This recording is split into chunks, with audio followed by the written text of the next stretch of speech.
The umpires are out, and they're bundled up tonight in turtleneck sweaters, wine-colored jackets. Zimmer and Martin both have jackets on. The bullpen will be bundled up. And what a switch here in the last 48 hours as the rains blew in. And it is definitely fall in the air on this September 21st evening. The Red Sox originally was scheduled to fly out to Detroit tomorrow morning. That was changed around with the rain out, and they will go out immediately after the game tonight, get set to face the Tigers in a makeup game tomorrow night, which will see Don Ossie going against Arroyo. On Friday, it'll be Bill Lee against Bob Sykes. Saturday, Mike Paxton against Milt Wilcox, and on Sunday, Louis Tiant comes back again against Jim Crawford. So that's the rotation that Zimmer has gone to here down the stretch. And you note that neither Rick Wise and Ferguson Jenkins are in the rotation. So 4 with Detroit, 2 night games, 2 day games. Back here to face Toronto in 3 night games the early part of the week. On the 29th, next Thursday, 2 o'clock it shows on your schedule. That ball game will be played at 12:30. And then the final showdown, Baltimore, Friday night, Saturday, and Sunday afternoon. And we'll should know by that time if anybody is still alive against the Yankees, be it the Red Sox or Baltimore. Tiant walking slowly in from the bullpen, and the crowd's kind of quiet tonight as Louis comes in. Not a Tiant night, but as Ned and I requested before the game, Louis has pitched some good baseball games on nights as cool or even colder. And on some of the nights that he has stated a preference for, hot nights, he's not gotten along too well. So who can tell? Stands are pretty well packed, not quite as full as they were the other night. The Red Sox, no matter what, will establish a new Red Sox attendance record for all time in one season tonight, as they will go over the 1,940,000 mark. And here they come. Hobson goes to third. Burleson to short. Doyle to second and Scott to first. The outfield left to right. Yastrzemski, Lynn, and Jim Rice playing tonight in right field. Settling in behind the plate and already knocking out all the white lines is Carlton Fisk. And on the mound, Louis Tiant. Crowd is standing, and we invite you to join with us as Mr. John Connery plays our national anthem.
Here's what's left in the American League East.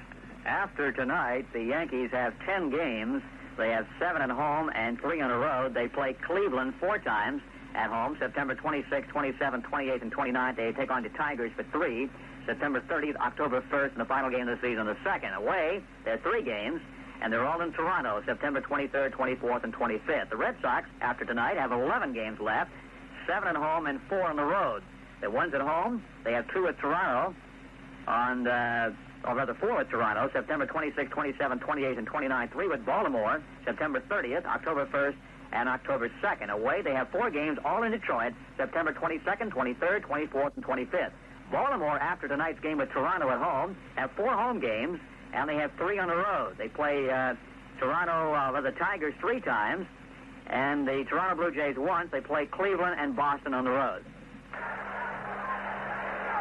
The umpires, as they say around, Brickman, Garcia, Shylock, and down the line, Steve Palamo. So, Mr. Martin, the hands have been dealt, and the big blue chips are right in the middle of the table. It's all yours. All right, they're mine for the taking, huh?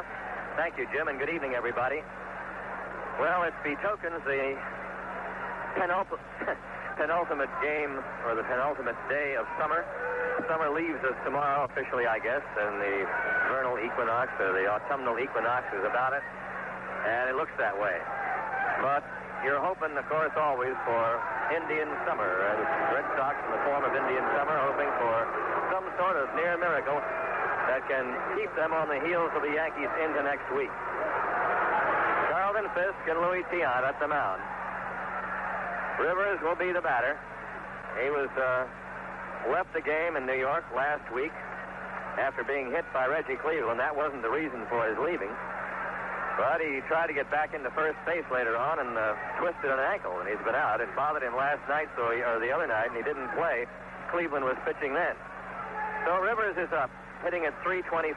Hobson in close at third. And Louis about to start off another important game in the career of Louis Tiant. Foul ball out of play. We're underway. One strike to Rivers from the leadoff spot practically all year. 11 home runs, 67 runs batted in. Left-handed batter. Slightly open stance, a deep crouch at home plate. Can bunt, can run, can hit. Pops this one foul back out of play. Kind of a wet, damp evening. It's not raining, but it's almost at the point of being misty. And it is 52 degrees here at game time. The wind is not a hitter's wind tonight. It's blowing in from center field to home plate. Tiant to the motion, and the pitch to Rivers outside a ball. 1 ball, 2 strikes. Roy White on deck.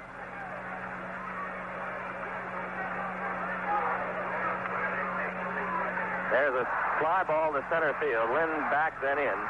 Couple of steps, he's got it, 1 out.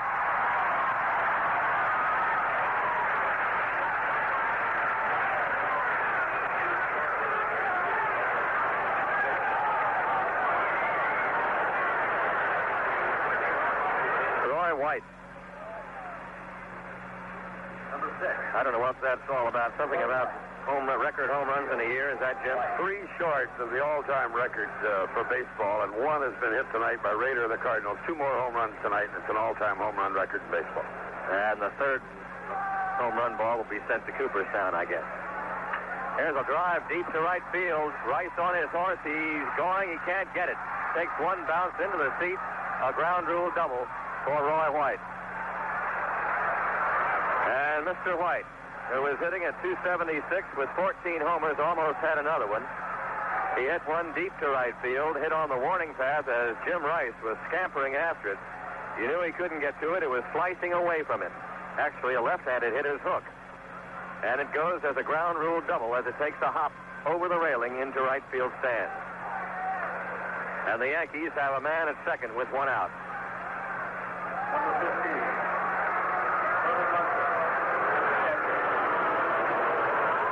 Thurman Munson is the batter. Munson, the Yankee catcher, hitting .294, 17 home runs, 93 RBIs. He had a good night the other night when he had a home run and a double. Had a home run in the first inning off Reggie Cleveland, and a double 2 times later in the 6th. He knocked in 2 runs in that game. So Louis in a slight jam right now with the runners at second base, 1 out. The heavy part of the order right here with Munson up and Jackson on deck. There's a little number in front of the plate. Fisk will play it. Throws to Scott in time to get Munson, and over to third goes Roy White. Thurman did not get good wood on that one, and he is out.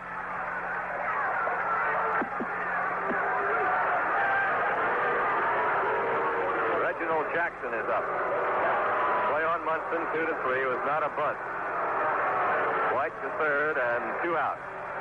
Jackson up, hitting .283, 30 home runs and 100 runs batted in. He's had a torrid couple of weeks. The other night, Reggie Cleveland took care of him very well, 0 for 4. The last out of the game that he made was a deep fly ball that Lynn took near the wall in center in the 9th inning. Tiant, he will use all his wiles against Jackson. He knows him Pitched a lot of times to him. The pitch is high, ball one. They show him a fastball, then give him off-speed stuff, breaking stuff. Scott and Doyle deep on the right side of the infield. Roy White down the line at third. And Tiant works to Jackson. Strike, swinging. And Louis just poured it to him that time. 1 ball, 1 strike.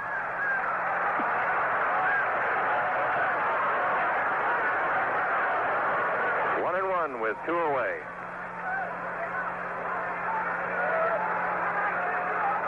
Jackson stands out. Now moves in. The look towards there from the Tiant windup. Strike 2, swinging, and got another fastball over. This time an overhand fastball. And Tiant is ahead of Reggie. 1 ball, 2 strikes.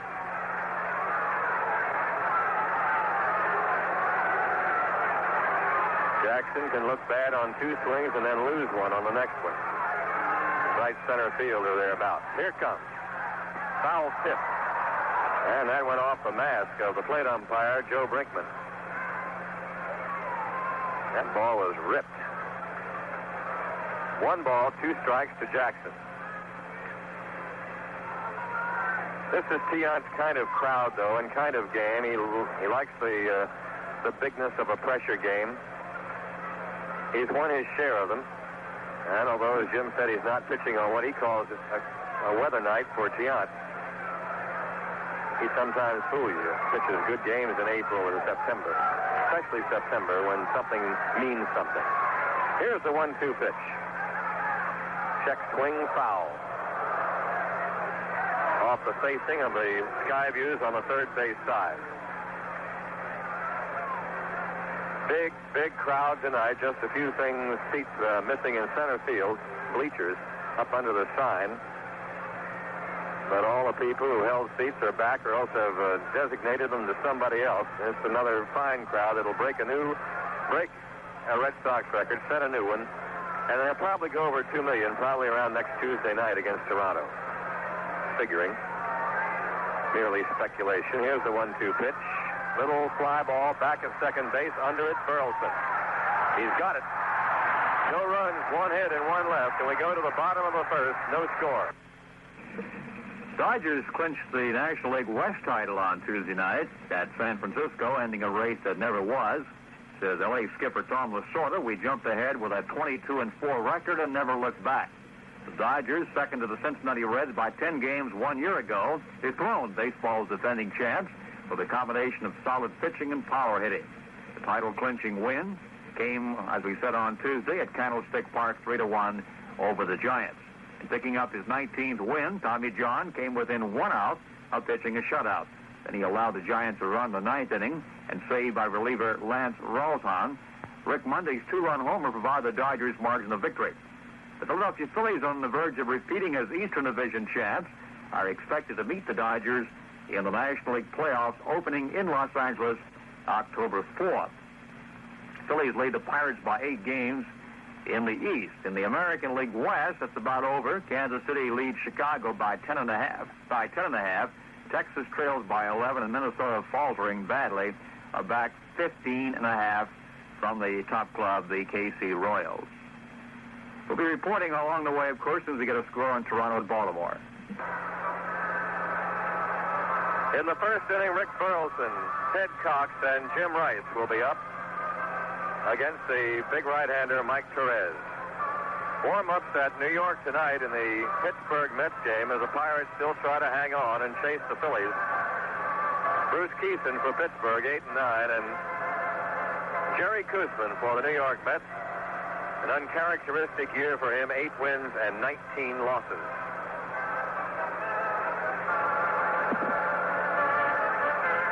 Mike Torrez, 16 wins, 12 losses, making his 33rd start of the year and his 5th start against Boston. He's beaten them a couple of times. He beat Bill Lee 5-4 on the 30th of May and beat Louis Tiant, whom he's facing tonight, 5-1 on the 25th of June. He lost in an 11-1 game to Jenkins here on June 18th. There was no decision on September 15th, the last time he started them down in New York when they got to him. but he was not involved in the eventual loss that Sparky Lyle took. Lifetime, 4 wins, 5 losses against the Red Sox.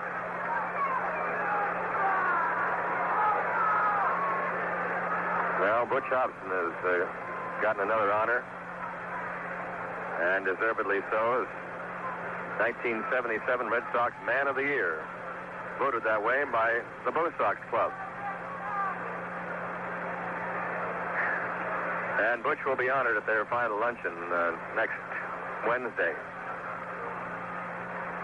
So he follows a pretty good list of people. Reggie Cleveland won it last year. Denny Doyle in 1975. Rick Miller in 74. Tommy Harper, 73, and back to Montgomery, John Kennedy, Jerry Moses, Lee Stang, Mike Andrews, and Rico Petroselli.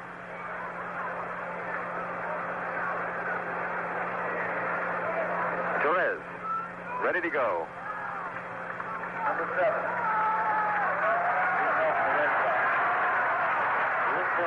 Rick Burleson stands in.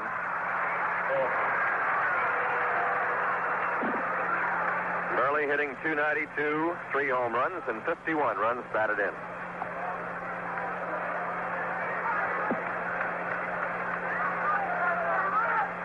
Torrez, good size on him. Big right-hander, fighting off a stiff shoulder his last time out. Delivers to Burley, and there's a fly ball to left center field, fairly deep, but under it is Roy White at the edge of the warning path, in a step, and he's got it. Burleson, first ball hitting, as he has done lately, flies to fairly deep left center, taken in by Roy White. That's into the wind, too, when you hit out there tonight. You got to drill one. Here is rookie Ted Cox, the designated hitter again for the 3rd straight day. He's had 6 hits and 8 times up in his first 2 games in the major leagues. So he has a .750 batting average. The pitch is outside to him, ball 1. His manager is Pawtucket. Joe Morgan's here tonight, and boy, what glowing things he says about this kid. And he also said, if you want him at first base, don't think he can't play there. I believe it. I think Ted has full intentions of giving it a battle for a first base. There's a called strike. 1-1. Cox notably slimmed down from last year. Swings at the slider, and it doesn't get it. 1 ball, 2 strikes. Of course, 2 games don't a season make, and they'll work at him. They'll find something about him, and the fraternity will work at him heavier. That's when a hitter has to really bow his back and see what he's made of. The next pitch was outside. The count is 2-2. Here comes strike 3. Struck out for the first time. So Ted Cox swings at a wide breaking pitch that may have been a ball and misses for the out. There are 2 outs quickly. Jim Rice up. Rice, who hits a ton against the Yankees, is hitting .323 on the year. 38 home runs, 105 RBIs, leading in a lot of departments. Total bases, 363, the most in the American League. And he drills one to left field, but right there is White, and he's got the line drive for the 3rd out. We go to the 2nd inning, no score.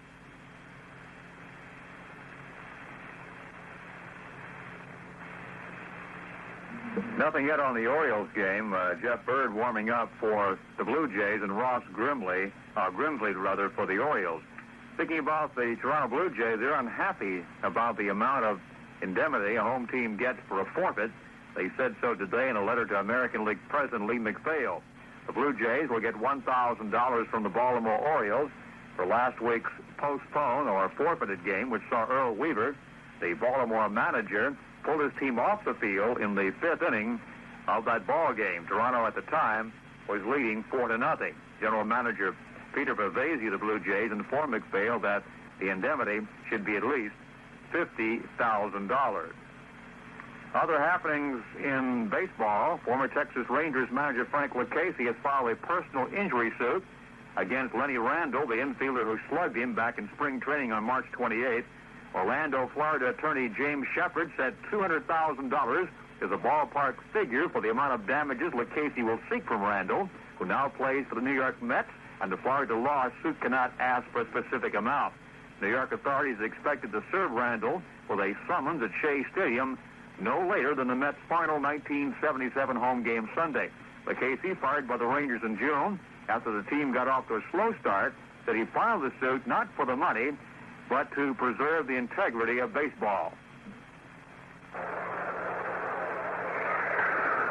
All set to go into the second inning of the ball game. No score.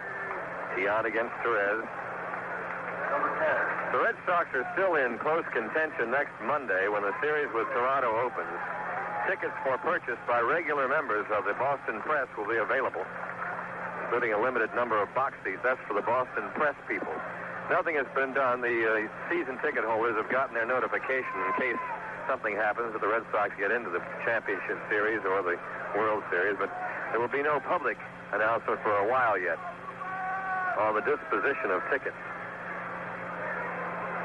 So just have to wait every day to see how each game goes, to see how it's faring. It's gone, this season is being carried pretty deep. Here is Chris Chambliss up, and Louis works to him.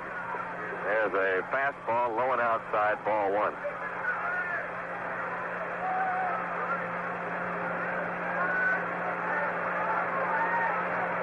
One ball, no strikes to Chambliss. And the breaking ball is over, called strike. We'd like to say hello again to the men and women in the American forces overseas, around the country, around the world, listening to the game tonight. We're on for the fourth time in a week. There's a foul over to the left side, 1 and 2. We were happy to have been with the guys and gals in the services on radio last week during the Yankee series in New York, and they are on with us again tonight. All over. 1 and 2 pitch. Swung on, missed, strike three as Louis jams Chambliss with a fastball up and in. First strikeout for Tiant. He worked him well. Now Graig Nettles, the third baseman, moves in, hitting .244, 35 home runs, and 97 runs batted in.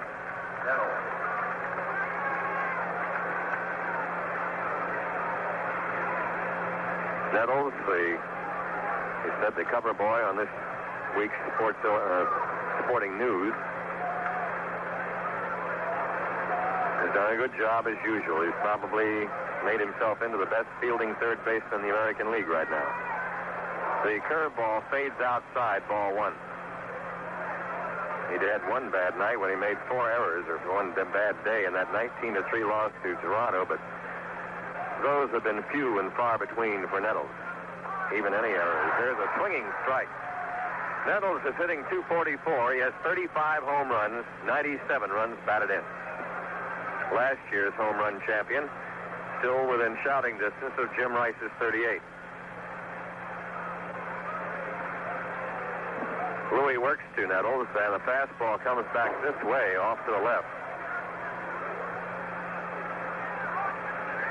Nettles has made just 12 errors all year at third, and just count that one game, it would be 8. 1 and 2 to Nettles.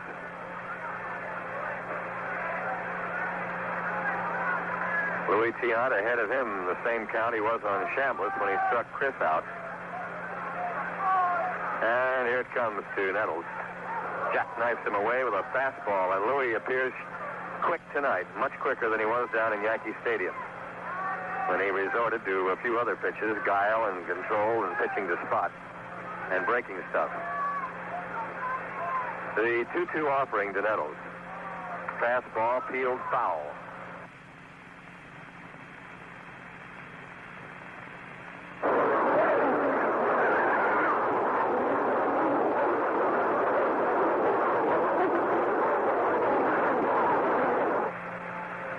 It's 2 and 2 to Nettles.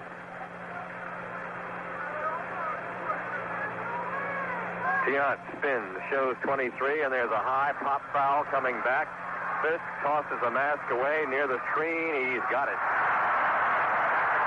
Nettles fouling a fastball that rode in high on him, and he popped the foul to Fisk. 2 out. People still talking about the dive that Carlton Fisk and Lou Butch Hobson did when they went into the stands after a foul ball 2 nights ago. Fine play. Piniella, the designated hitter, is up, and he has had a sensational year. He's hitting .332, just 10 homers and 41 RBIs, but he hasn't played every game. He has been one of the unsung forces of this Yankee ball club. Piniella, right-handed batter, slightly closed stance and stands well back in the box.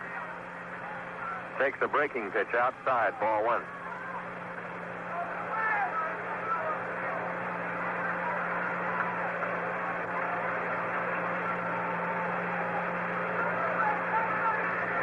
The 1-0 pitch just misses outside, ball 2. The count is 2-0.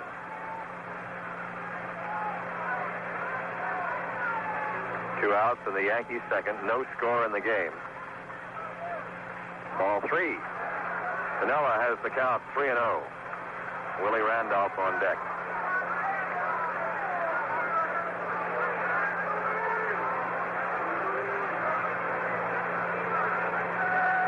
Lynn a step toward left center in center field. Yes, straight away and left and in. Here's the 3-0 delivery, and it's a strike call. Catches the outside corner. Piniella taking all the way. 52 degrees at Fenway Park tonight. Getting a little cooler, and the wind is blowing in. 3-1 pitch. Strike, swinging, and Louis right back with Lou. 3-2. Toronto nothing, Baltimore nothing. After 1 inning at Memorial Stadium tonight. Third game of their series. They're even up at 1 game apiece. Orioles gained a half game on everybody last night. Here's a 3-2 pitch. Foul back. 3 balls, 2 strikes to Piniella. For home delivery of the ball.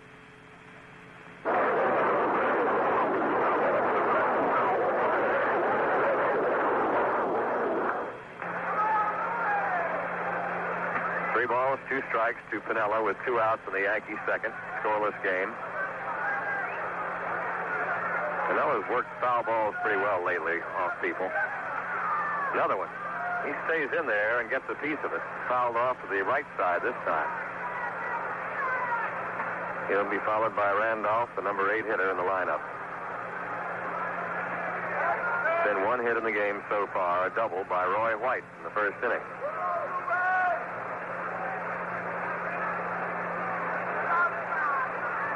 Tiant to Piniella, 3-2. Fly ball, right center field, very high, not deep. Jim Rice over, and it's going to be Freddie Lynn taking the ball in front of Rice for the final out as the Yankees go down in order. We go to the bottom of the second. No score.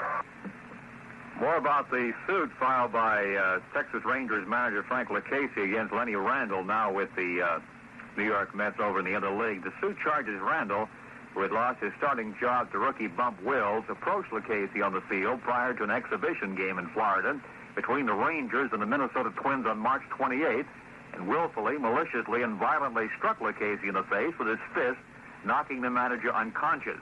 Although LaCasey was unconscious, Randle hit him repeatedly, the suit charges. The suit also said the attack was premeditated.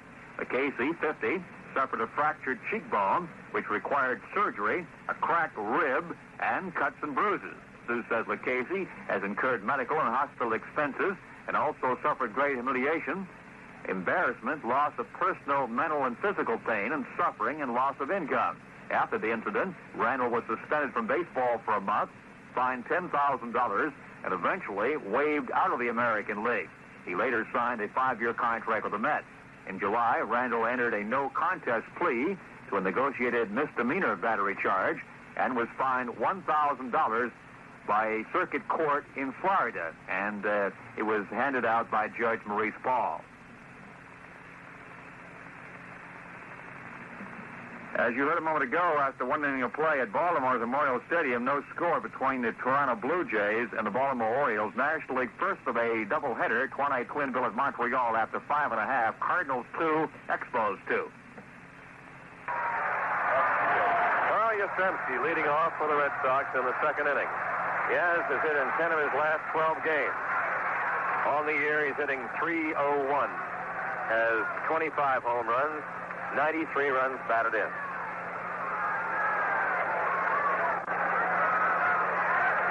Mike Torrez works to him, and there's a little nub ground ball up the first base line. Torrez will play it alone and tag Yaz going up the line for out number 1. Pitcher unassisted on Yastrzemski, who got no wood on the ball at all. The batter, Carlton Fisk. Number 27. Fisk hitting .311. 24 home runs, 92 runs batted in. He was a big factor the other night. With a 3-run homer, a triple that led to a run, a diving catch of a foul ball. He did it all. He's hit in 5 straight games now, going 8 for 21 over that period. And very consistent in the last 2 weeks. 14 and hit in 14 of 16 games. Mike Torrez waiting for Fisk to go through what he has to go through before getting himself set at the plate.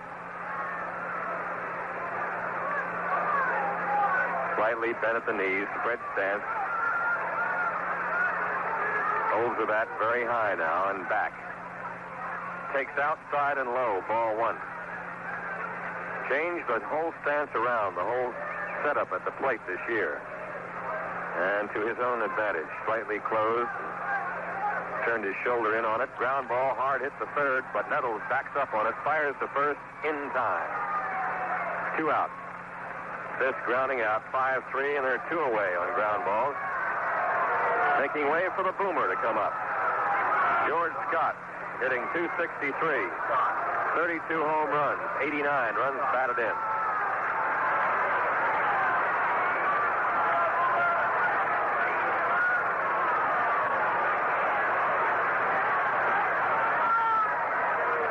Pitches ball 1 to him. Next RBI for Scotty will give him 90 on the year. And he fouls this one off, 1-1. And that would make 5 players on the Red Sox with 90 or more runs batted in.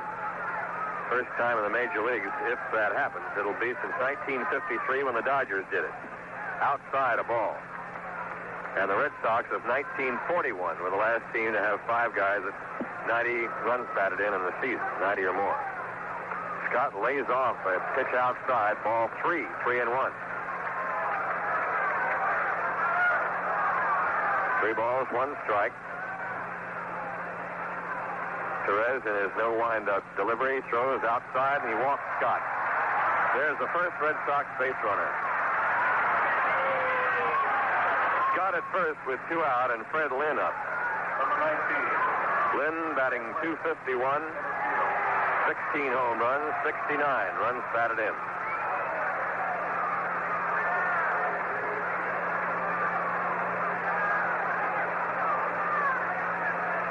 Rivers plays Lynn over toward right center, 7 or 8 steps. And Roy White is almost at the end of the scoreboard toward left center. Lynn takes a breaking ball for a strike. Again, White gives Lynn a lot of territory to shoot at down the left field line.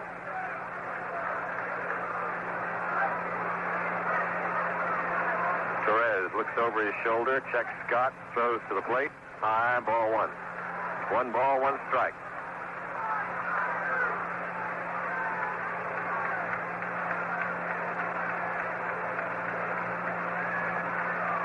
Big right-hander comes back with an off-speed pitch, a little bit off-speed with a breaking pitch. Outside, ball 2, 2-1. 2 balls, 1 strike, 2 outs. There's no score. Bottom of the second inning. Yankees and Red Sox. Lynn hits a high foul, third base way, going out of play. 3 balls, 2 strikes. Make it 2-2 with 2 outs. Deuce is up there and 1 runner on. 2 balls, 2 strikes to Lynn with Hobson on deck.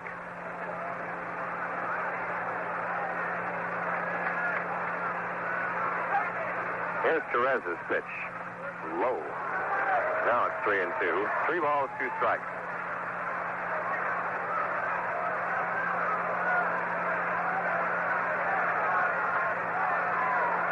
Scott leads off first. He'll go. Here it is. There's a long drive deep toward left center field. Back toward the wall. It is going to be off the wall and off the left fielder White, and here comes a run across. It's 1-0 Red Sox. A double for Fred Lynn off the wall. Mickey Rivers it was who came down, tried to get it. It bounced away from him and bounced down behind him. He almost had it on the hop with his glove, but it hit the wall first, I believe. And Rivers may have been hurt. The Yankee trainer and Billy Martin are going out as Mickey Rivers was shaken up as he went over and made a leap. Roy White was there backing him up also. But the drive by Lynn split the wind into left center field. They're replaying it now. The ball came over and hit the wall, almost hit him on the head. And the ball dropped in behind him. He picked it up and threw in, and Jim has the glasses on it. He hit his head around the eye area, and White immediately started motioning for the trainer. In a minute, Reggie Jackson got over there from right field. He started waving for Billy Martin. Now Randolph's gone out there. And I think the ball hit him on the head before it hit the wall, maybe, or at the same time, because the slow motion showed that he got quite a whack when the ball went out there. Now the Yankee trainer is checking Mickey Rivers, looking into his face and eyes and seeing how his sight is. He's holding his hands and a dauber at the back of his neck. At any rate, it's a double for Lynn, and the Red Sox are leading 1-0 as Scott, on the run on a 3-2 pitch, scored from first base. Lynn has his 70th run batted in. You're right. I think he's been hurt 2 places. He banged the back of his head, and there the ball almost knocked him out, and then the ball hit him, too, around the eye area someplace. It first came over and hit him on the head, and then went up against the wall and came down again. And it might have been that it got him on the right side or near the right eye. They're looking at him now, and it's shown in close-up out on the center field board. So Rivers, who has had his bad luck against the Red Sox lately as far as injuries are concerned, is hurt again. Again, the Yankee trainer talking to him and looking at his right eye. The ball well hit by Lynn on a 3-2 pitch. He just drilled it. Lynn gave it Rivers gave it a good try, and actually, if he had just slowed up a half step, he might have had the ball. And I think he overran it a little bit. That's why it hit him on the head. And it looked like Torrez just trying to throw the ball by Lynn. He took one look. Chambliss ran away from Scott, let him go, and he just reared back and fired it right down the middle. And evidently, Lynn was guessing right. Yeah, he was guessing fastball on 3-2, and people have been able lately, not just lately, but in this year, this tough year for Freddie Lynn, to get him out by just throwing smoke by him when he has not had his good swing. But that time he did. He used the wall in left center. Mickey Rivers is moving over towards center field with the trainer. So the action has stopped here for a moment.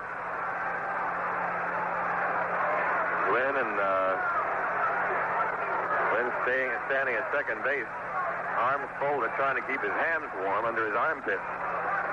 And the trainer wants him out of there. I think he's trying to talk him into staying in. Billy's just waiting, I think, for a decision from the trainer. All right. Now Rivers is standing there. Remember, he down in Yankee Stadium, he got off the bag at first and tried to make a play, tried to stay in, and then he just took himself out because he couldn't run on the ankle. He's going to stay in now.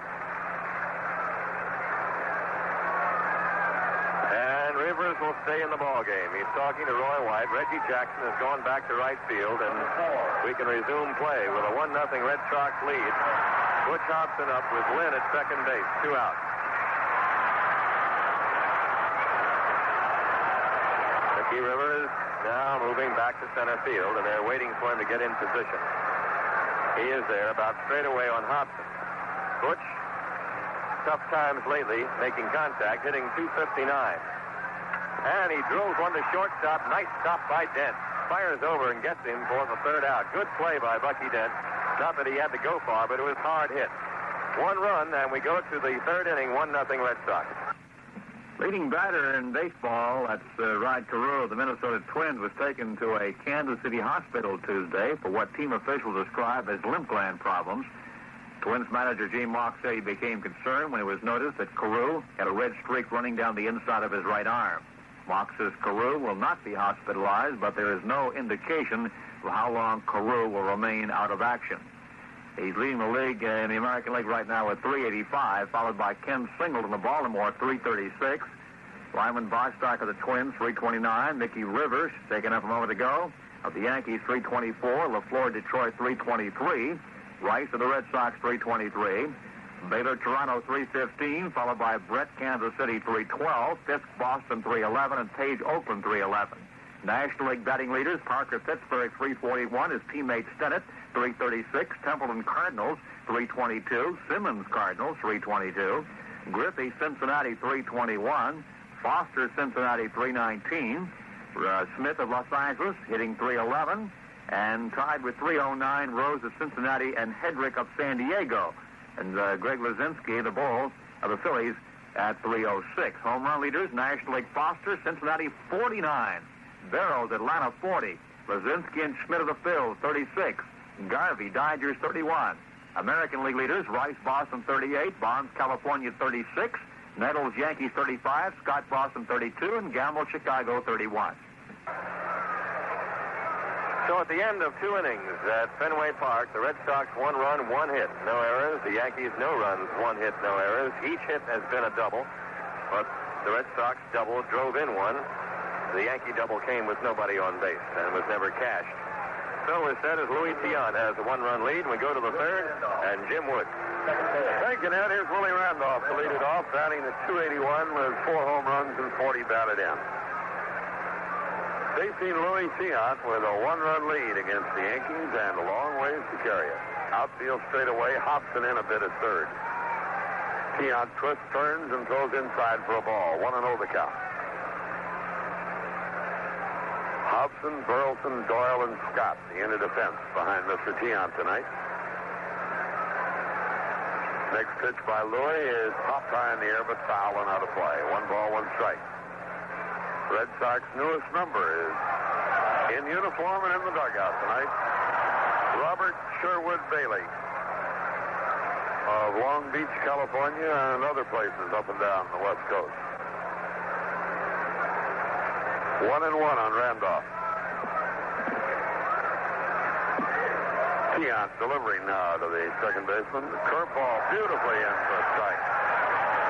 Sharp, rolling off the tabletop, sort of breaking pitch that had Randolph looking all the way in frustration. Tiant working 1 and 2. Comes in a little bit high. The bundled up crowd here tonight. Top coats and everything else. Some people even have stocking caps on, or ski caps, or whatever you want to call them. Pitch to Randolph. Strike 3 called. Randolph is called out on strikes. That's 2 for Tiant. Puts 1 away and brings up the Yankee shortstop, Bucky Dent. Average-wise at 251 with 8 home runs and 49 batted in. Dick Hauser is the coach at third, and Bob Cox down at first base for Billy Martin. Martin has more coaches right now than any other team in baseball, I do believe. Got 2 pitching coaches. Dent takes a breaking ball outside and low, 1 ball, no strike. He's got Howard, he's got Bear around, he's got Cloyd Boyer, he's got Art Fowler.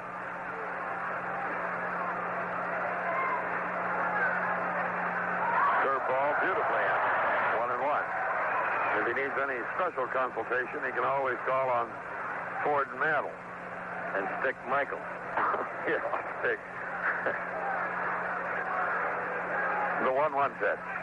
Fouled over the roof, first base side. 1 ball, 2 strikes on Dent, 1 out. Boston in front here in the third inning by a score of 1-0.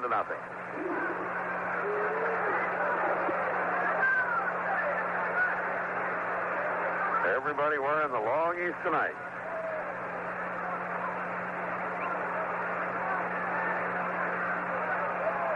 Tiant poised in front of the waistline. Now swings it in. Another foul out of play. Only player I know would be wearing shorties tonight is Kozuski. I think you know one more, don't you, Ned? Denny Fox. I've seen Kozuski on some of the bitterest cold nights I've ever seen. Shirt cut right up to the top of the arm. Oh, he gave him the book that time on a pop up in the infield. The twist, the turn, the numbers. Doyle is waiting for it, and he's got it. 2 men out in the Yankees' third inning, and here's Rivers.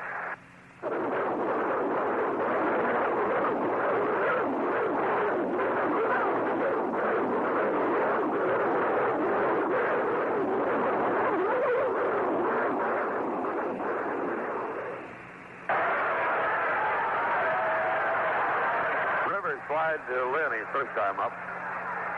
Appears to be all right. Takes the first pitch away from him slightly for a ball. 1-0 the count. It looks like there is a lot of mist hanging over the ballpark. There's a soft Ether pitch, and it just missed. Willie gave him everything in the way of motion, but nothing in the way of velocity. 2-0 the count. Hobson way in on the grass at third. Next pitch by Tiant. Popped up. Left side. Burleson goes drifting back in behind third. And he's got it. A 1-2-3 inning for Tiant. We go to the bottom of the third. 1-0 Boston. Checking some of the scores really doesn't make much difference except that Oriole game. We have nothing more on that. Nothing after 1 inning of play. Jeff Bird for Toronto and Ross Grimsley pitching for Baltimore. National League after 7. Montreal leading St. Louis. Score is 4-2. Rader hit a home run for the Cardinals. His first of the year and the fifth with nobody on base. Pittsburgh beginning their ball game at New York at Shea Stadium. The Bucks fail to score in the top of the first. Bruce Keeson pitching for Pittsburgh. His record for the year is 8-9. Opposing Jerry Kuzman trying to avoid his 20th loss.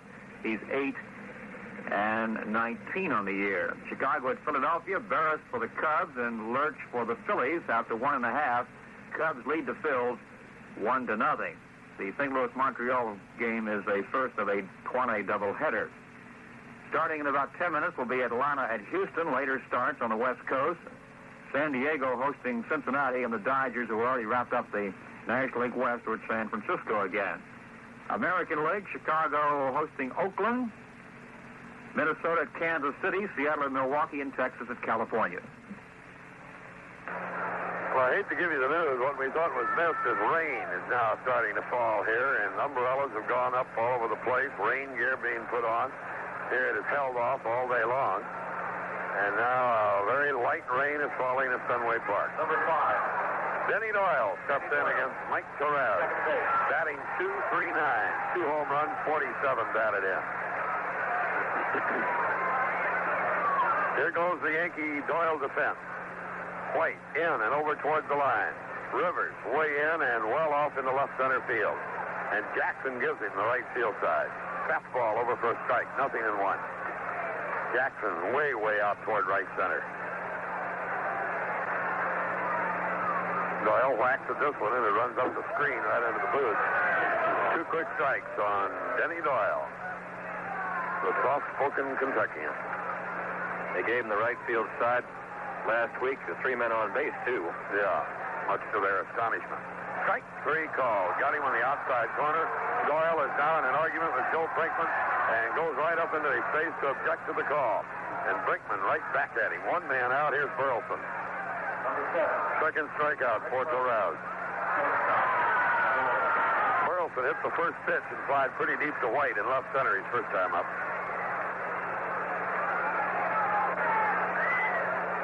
And straight away for the Roosters.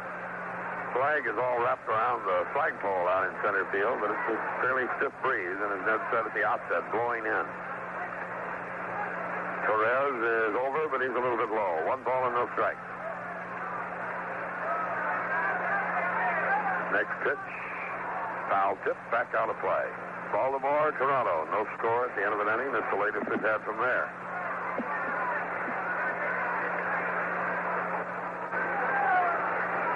And they possibly can be doing a little scoreboard watching down in the fair city of Baltimore tonight. You better believe that. 1-1 on Burleson with 1 out. Low, and Brickman looked up and over carefully. 2-1 the count, and now Munson hands him the ball to look at. 2-1 the count. Bleacher crowd starting a big chant out there. They're packed out there again tonight. Ball 3 is outside. 3-1.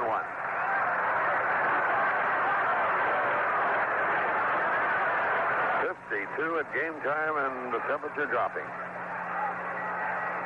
3-1 pitch. Line foul down the right field side. Really whacked off the end of the bat. Foul by 1.5 feet. Full count now on Burleson. 3-2. Boston in front. 1-0 on a walk to Scott, and a long double to the left center field wall by Fred Lynn. 3-2 pitch. Foul back again. Up against the press box. It is packed again tonight. Some writers are even standing up there. They're here from New York, Philadelphia, and goodness knows how many other places. 3-2 pitch. Looped on out in the right field. Going to fall in for a base hit. Jackson plays it on the first hop, and Burleson has hit number 2 off Torrez.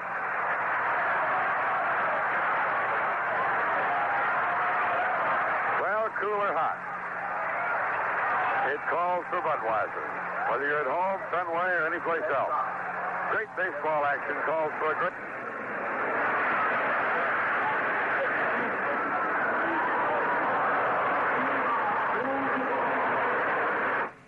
Been called up. Looks bad, striking out in the first inning. Takes inside for a ball. 1-0, but that will happen to the best of them. Particularly against a pitcher of the stature of a Mike Torrez. Big, tall, good-looking right-hander. Chambliss holding against Burleson. Here's the delivery. Bounce toward third. Burleson is running. Nettles comes on. Fires on to first. Cox is out, and Burleson moves into second. 2 away to Jim Rice. Lined out fairly deep to left field, but White in perfect position put him away in the first inning. Rice, 105 runs batted in. 1-0 Boston, last of the third.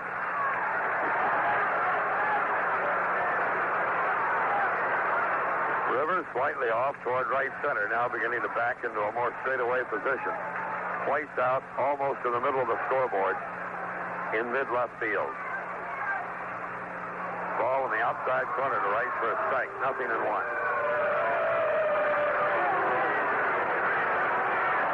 Red Sox with a runner in scoring position.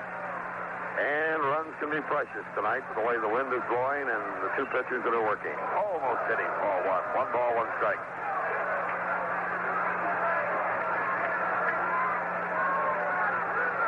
Third base umpire Palermo jumping up and down to keep warm and stamping his feet. Torrez working. Foul back out of play. Rice got a good cut. That's all he got. 1-2 the count.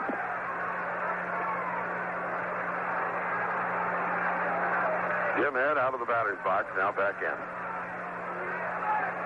Rivers again leaning off toward right center. Torrez ready to bring it, does, and he's low with it. So, Rice even with the count. 2 balls, 2 strikes. Burleson at second. 1-0 Boston, third inning.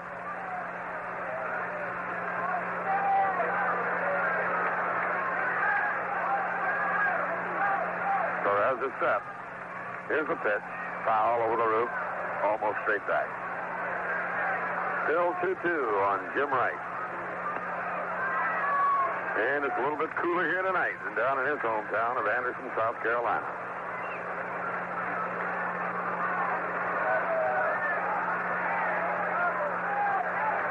Torrez studying the sign from Munson. We'll take a look back at Burleson. Here's the pitch. A tap foul down toward Eddie Yost. In behind him, rolling toward the Yankee dugout. Billy Martin picks it up. Still 2 balls and 2 strikes.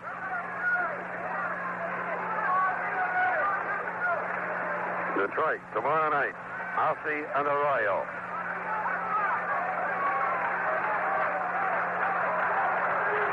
Torrez ready.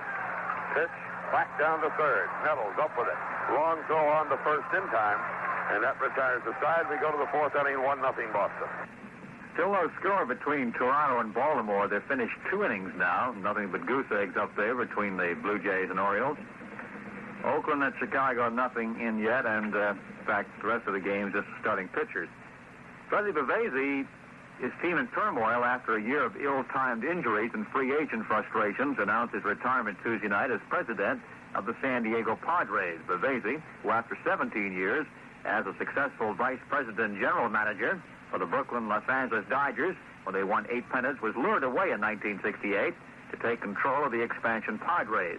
Under Bavasi's stewardship, the Padres never reached higher than 4th place in the National League West. But this year, with a major infusion of money from the club's owner, hamburger czar Ray Kroc, the Padres invested heavily in the free agent market, signing former Oakland A stars Rowdy Fingers and Gene Tennis.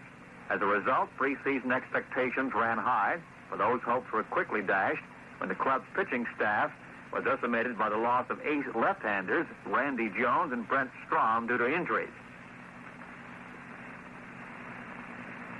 So one of the fine gentlemen of the baseball game is no longer with us. He is retiring, leaving as the president of the San Diego Padres. The Padres this year, as we mentioned, not doing well at all. Padres have won 65, lost 87. This program authorized by station WMEX and the Boston Red Sox Baseball Club, solely for the entertainment of our audience, and any broadcast, rebroadcast, or other use of the accounts or descriptions of this game without the express written consent of the Red Sox or WMEX is prohibited. Toronto and Baltimore, no score through 2 innings. We're into the 4th here, and here's Ned. All right, it's 1-0 Red Sox here, and Roy White, who has the only hit off Louis Tiant, he's been the only Yankee base runner, is up. He doubled, had a ground rule double to right in the first inning, got as far as third base. Tiant pitching well through the first 3 innings. White bluffs the bunt, takes the ball high. Thurman Munson on deck with Reggie Jackson to follow. Fisk to the mound. Arrange things with Tiant. So he's faced only 10 men in the 3 innings he's worked, and he's looked fast. He's popped the fastball. He's changed as well and seems to be in tune tonight so far. Toronto and Baltimore, no score after 3 innings now at Memorial Stadium. Bird against Grimsley. Jeff Bird, the rookie. Veteran Ross Grimsley. Here it is to White, the soft curve, a strike called on the outside corner. 1 ball, 1 strike to White.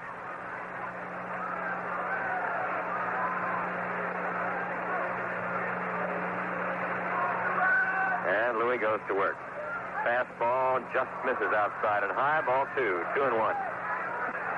Red Sox scored on a 2-out walk to Scott and a double by Fred Lynn off the head of Mickey Rivers and off the left center field wall. Almost simultaneously.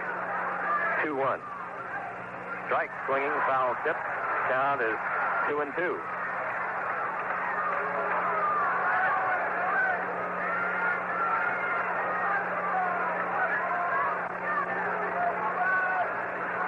Two balls, 2 strikes. White leading off the 4th inning. Wind blowing from second toward first now, in from left field. There's a foul as Louis went all the way, that one, and jammed him with a fastball. White got a little piece of it. 2-2 to the quiet left fielder of the Yankees, Roy White.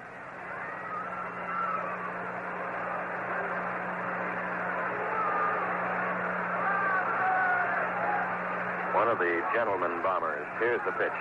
And he hits one high toward right field. Long run for Rice. Coming toward the line. It hits in foul ground just out of Rice's reach.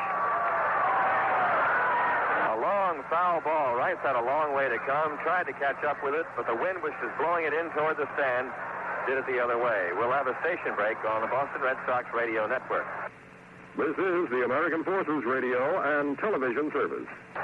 Back at Fenway, and White is up still with a count of 2-2 as his high foul is just out of reach, and he has another chance. Tiant, both feet on the rubber. Now comes in with a pitch, and it's golf foul toward over the light standard on the right field side. First base right field side. 2-2.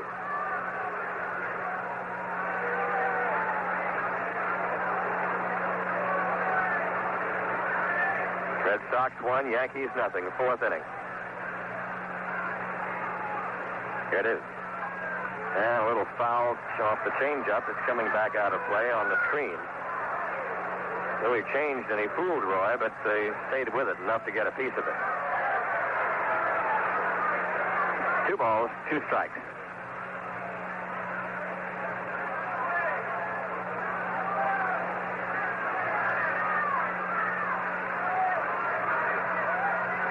Tiant to the motion. Fastball outside, ball 3. Full count.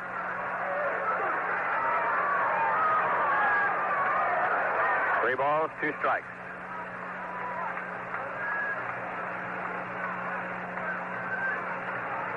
Tiant spins and throws and gets him. Called strike 3. White started for first base, and he's banging his bat on the ground. He very seldom shows a temper tantrum, but he almost had one there. Roy White called out on strikes on a pitch he thought was ball 4. Just nipped the outside corner, according to Brinkman. Outside corner to a left-handed batter. That's the 3rd strikeout for Tiant. 2 of them have been taken. Thurman Munson is up. He nubbed the ball in front of the plate that was fielded by Fisk, who threw him out in the first inning. Now Munson is talking with Brinkman. Brinkman is talking back. At Chicago tonight, Pablo Torrez goes for the Oakland A's, and Chris Knapp, 11-7 for the White Sox. Munson has had his little word with the plate umpire, Joe Brinkman. Tiant goes to work on him, and the first pitch is rammed right into the glove of Butch Hobson at third. Butch just struck the glove, had both hand catch on it, and Munson is out on one pitch. He hit it hard, but right at Hobson. There are 2 away. Here's Reggie Jackson, who took a vicious cut and popped one up to Burleson at shortstop in the first inning. At Kansas City tonight, Dave Johnson goes for the Minnesota Twins. He's 2-4, normally a reliever. Jim Colburn looking for his 18th win, going for the Royals. The pitch to Jackson. Strike called, inside corner, fastball. No argument by Jackson on that one. 0-1. Louis swivels and throws a changeup that's belted into left field for a hit. Jackson times those changes up pretty well, and he did that time. He saw it coming and just went with it without trying to pull it out of the park. Singled sharply to left. That's the 2nd Yankee hit, and the first since the first inning. Jackson at first, 2 outs, and Chambliss up.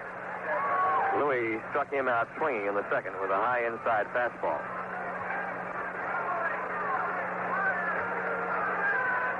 Red Sox 1, Yankees nothing. 4th inning.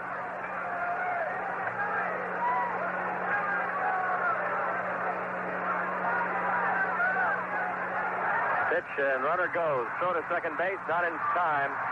Stolen base for Reggie Jackson. The throw from Fisk was low to Burleson. Took it on a hop and did well to keep it. And Jackson has a stolen base, putting him in scoring position. Got a good jump that time.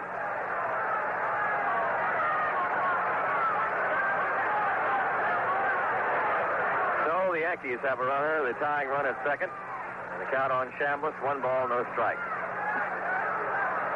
Jackson's 16th steal of the year. He's been caught only 3 times. And Louis bluffs towards second base. Jackson has stolen 16 out of 19 attempts. Excellent percentage.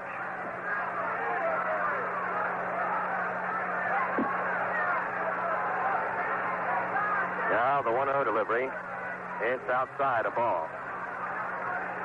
At Milwaukee tonight, Doc Medich going for Seattle and Jerry Augustine for the Brewers. Medich 11-6 and Augustine 12-16. 2 balls, no strikes to Chris Chambliss.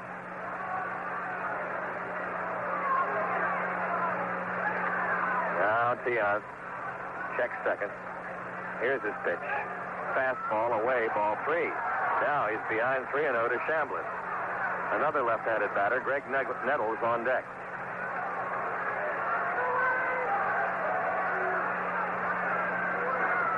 Three and 0. See if Chambliss is let loose on this one. Have to have something on it. It does, but it's high. Ball 4. Fastball missed, and it's now runners at first and second with 2 out. And Graig Nettles, the batter, and Fisk to the mound. That was the first walk given up by Tiant. Another.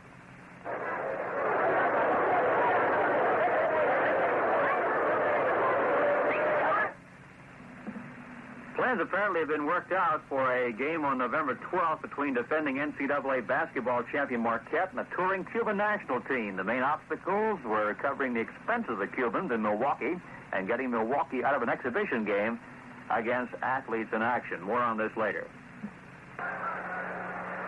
All right, the time back in now, and Nettles is up.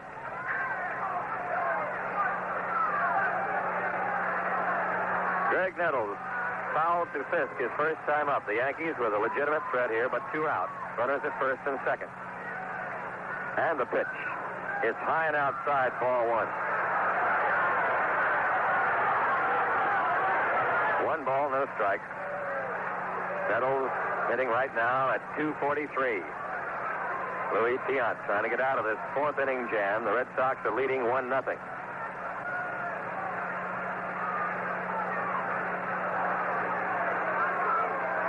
Now Tiant looks back to Jackson at second base. Burleson cheats over there, then gets back.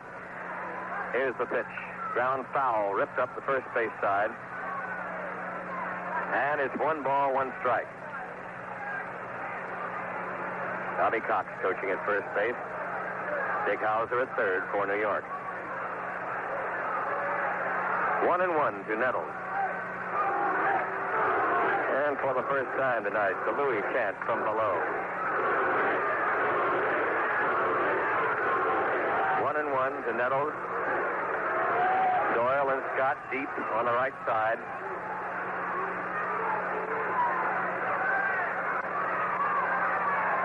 And the pitch. Strike swinging. He just blew a fastball by him that time. And Nettles had the bat cocked for it, but just didn't get it. Good fastball by Tiant. 1 ball, 2 strikes.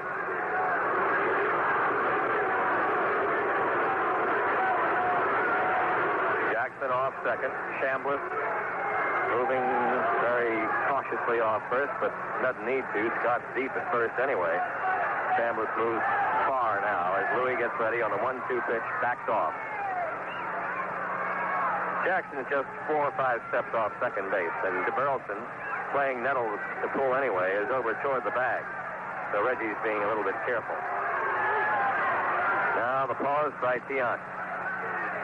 And the pitch. Strike 3, got him, swinging, and that's all for the Yankees. They get a hit and they leave 2. At the end of 3.5, Boston 1, New York 0.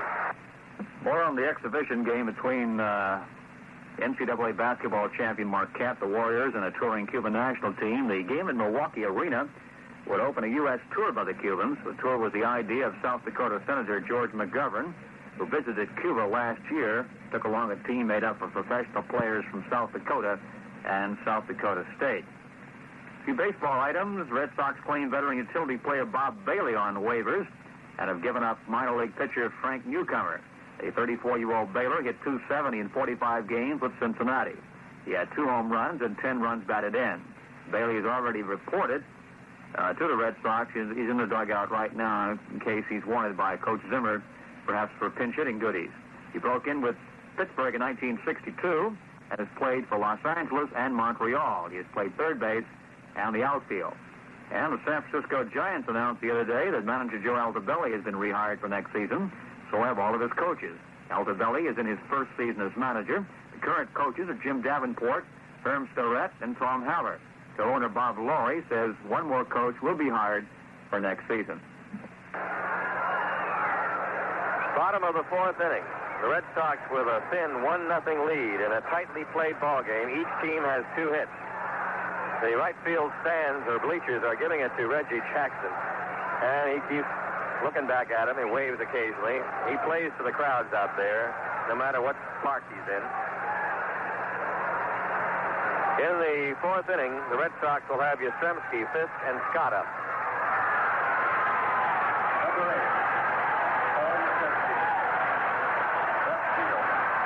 He has tapped the ball weakly down the first base line and was tagged out by Torrez. He is running at medium speed, then tried to get past Torrez's tag, but Mike got him.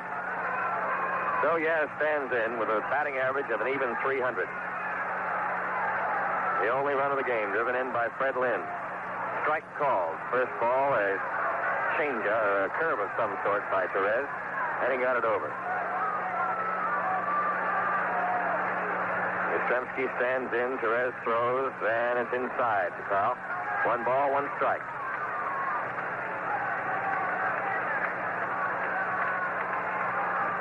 One pitch. Line right to Randolph at second. Well hit, but right to Willie Randolph, the second baseman. 1 out. Carl hit that one about as hard as Munson did an inning ago when he lined out to Hobson. Carlton Fisk up. He grounded to Nettles in the second. Atlanta at Houston tonight. Phil Niekro with a 15-18 record for Atlanta. And Joaquin Andujar, 11-6, going for Houston. 1 out for the Red Sox in the 4th inning. They lead the Yankees 1-0. Fisk is the batter. Wind blowing in from left to left center, and Carlton takes a pitch outside, ball 1. Torrez doesn't waste much time between pitches, but he has to wait for Fisk, who has his thing. There's a drive to left center field. It's in there for a hit. Takes a hop, fielded by White, and Fisk has a long single to left center. That is the 3rd Red Sox hit. A hard single to left center by Butch Fisk. He's hit in 6 straight games now. Runner at first, 1 out. 2 well-hit balls here in this inning. George Scott up. He walked and scored the game's only run in the second. Rode home on Lynn's double.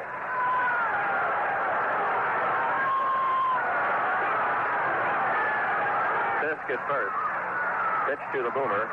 Swings and he misses, strike 1. Montreal defeated the Cardinals in the first game of a doubleheader up in Montreal, 4-2. A 4-hitter. Wayne Twitchell getting that one. Maria the loser. He's 7-5. Twitchell is 6-10. Strike called on Scott, and he's behind 0-2. Montreal 4-6-1, and for St. Louis 2-4-2. Rader hit the game's only home run. There haven't been any other homers hit so far tonight as they go for a baseball record in both leagues for homers in a year. 2 strikes to Scott. Ball outside. 1 ball, 2 strikes.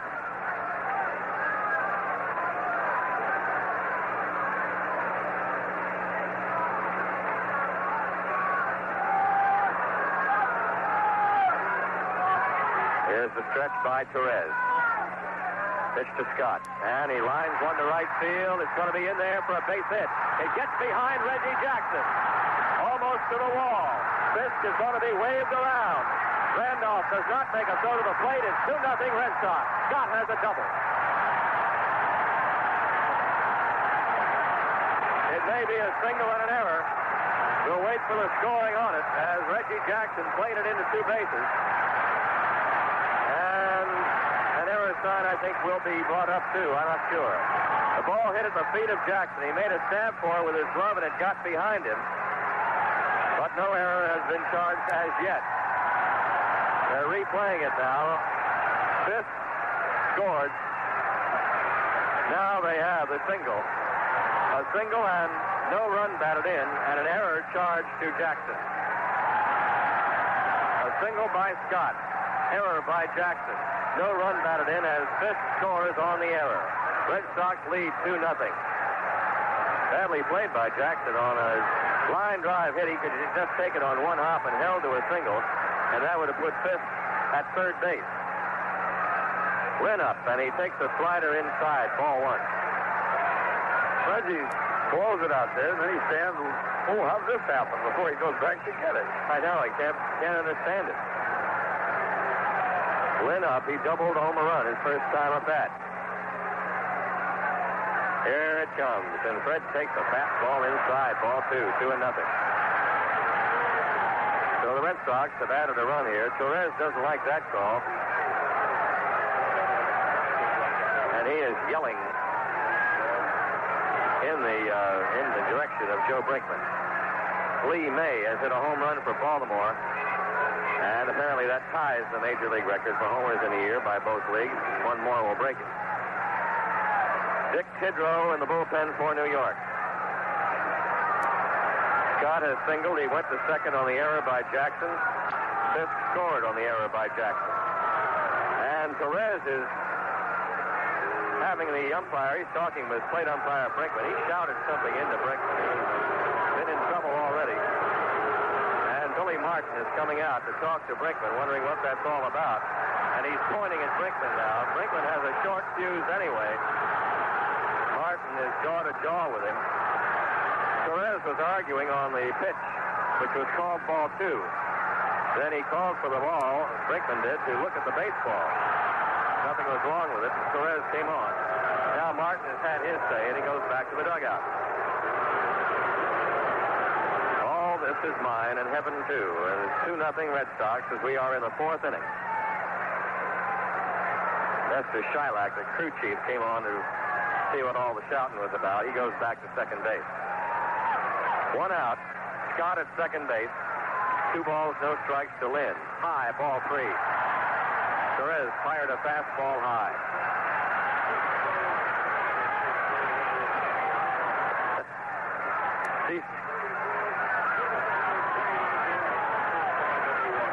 There's a strike called. Well, the new all-time Major League record for homers has been broken as Sisto Lescano of the Milwaukee Brewers has walked into the books of some sort. He walked into the books on a fielding thing here earlier in the year. Ball 4. Lynn is on. Freddie Lynn walks. The second given up by Torrez. Red Sox have runners at first and second.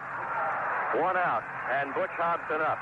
Hobson grounded hard to shortstop Bucky Dent, who made a good play on a hard-hit ground ball, and that's exactly what the Yankees want now, to try to turn the double play.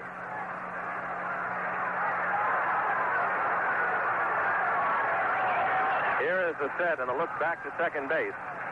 Inside, almost hitting Hobson. Ball 1. In the fourth inning down at Yankee Stadium when Torrez came up with a stiff shoulder and had to leave the game last week. Hobson is the batter with a count, 1 ball, no strike. Torrez is throwing hard, though. There's nothing wrong with the way the pitches have been coming in there. Hobson drills the ground ball to second base. Nettles to second, 1 over to first, and they get the double play, 5-4-3, that kills the inning. Hobson grounds into it. The Red Sox pick up a run, and we go to the fifth inning, 2-0 Boston.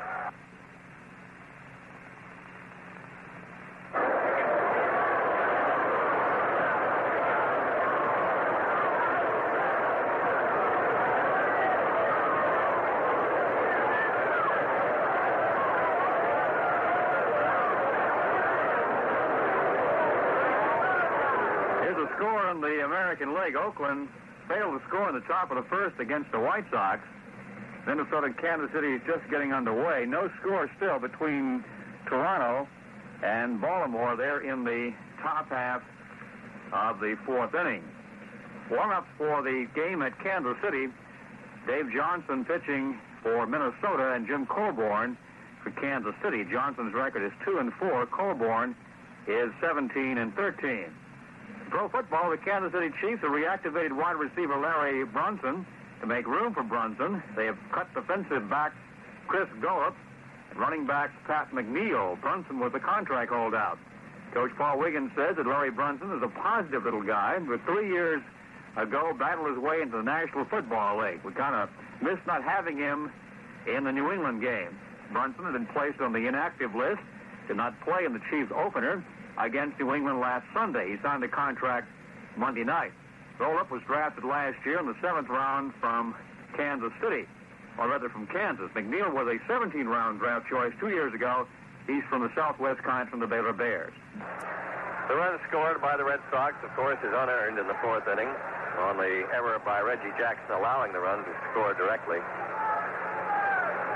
I want to remind you that next week a full schedule of baseball here at Fenway. Toronto in for 4 starting on Monday night at 7:30. The Thursday game time has been switched from 2 to 12:30. It's a 12:30 afternoon game next Thursday, September 29th, against the Toronto Blue Jays. It's the top of the 5th inning at Fenway. The Red Sox lead the Yankees 2-0. And Lou Piniella is first up against Louis Tiant. Piniella flied to center field in the 2nd. Red Sox have 2 runs and 4 hits. The Yankees no runs, 2 hits, and an error. Each team has stranded 3.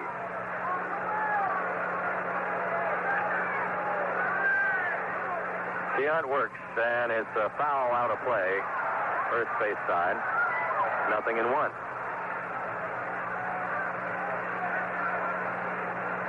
Warm-ups for the second game in Montreal. It'll be Eric Rasmussen, 10-15 or 10-16 for the Cardinals, and Pat Dews, who is 1-0 for Montreal. The 1-strike pitch to Piniella. Inside, ball 1.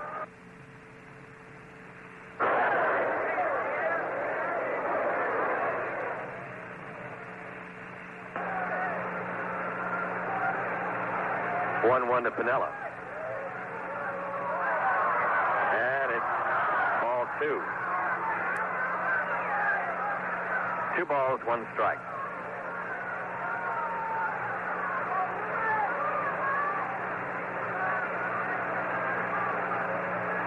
Tiant spins and misses inside and high. Ball 3 behind Piniella. 3-1. Louis has fanned 4. He has walked 1. Given up 2 hits.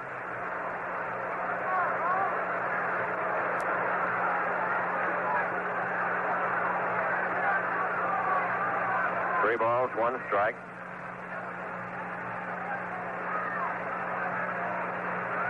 And the pitch. There it goes. Long shot to left field against the wind, but it makes the screen. Home run, Lou Piniella. Red Sox 2, Yankees 1. Pinella's 11th of the year. He drilled it into the wind and into the screen for the first Yankee run of the game. And there is Piniella shining forth again in this Yankee galaxy. Pinella's 11th home run. He's hit them in big spots, too.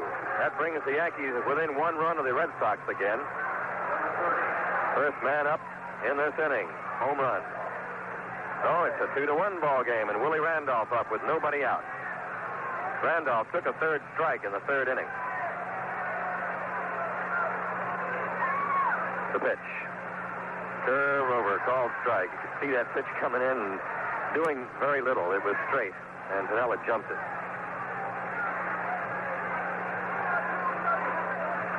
The 1-strike pitch to Randolph. Fastball peeled foul down the right field line. Out of play. 0-2 to Randolph. So the pressure hangs in there on a 1-run ball game, 5th inning.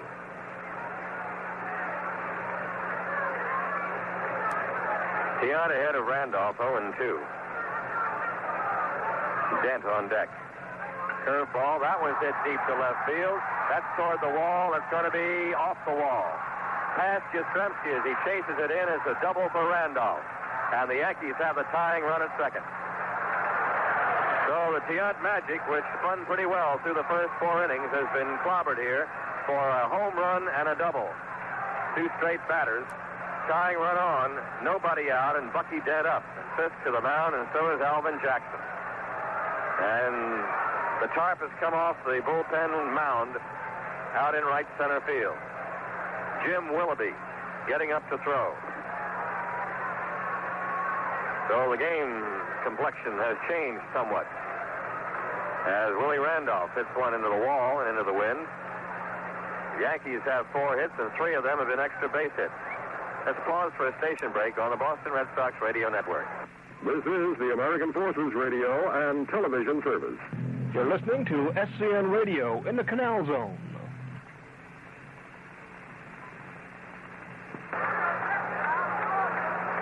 Al Jackson moves back toward the dugout. Jim Willoughby working in the bullpen, and Louis Tiant working at the mound.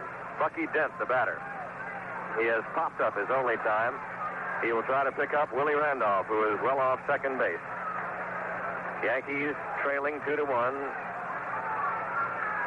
Stirring around and have a run already. Here's the pitch, and it's a little bit outside, ball 1.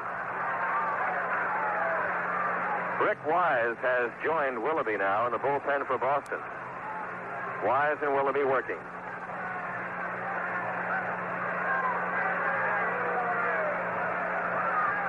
Tiant looks back to second. And he throws, and it's hit toward right field, but Rice is there, and Jim Rice has it. Randolph goes to third. Throw cut off by Burleson. Runner at third base with 1 out. Ball was pretty well hit, but time for Rice to get it. He had no chance at all to get Randolph, who tagged and went over to third. So the tying runs on where a fly ball would get it in.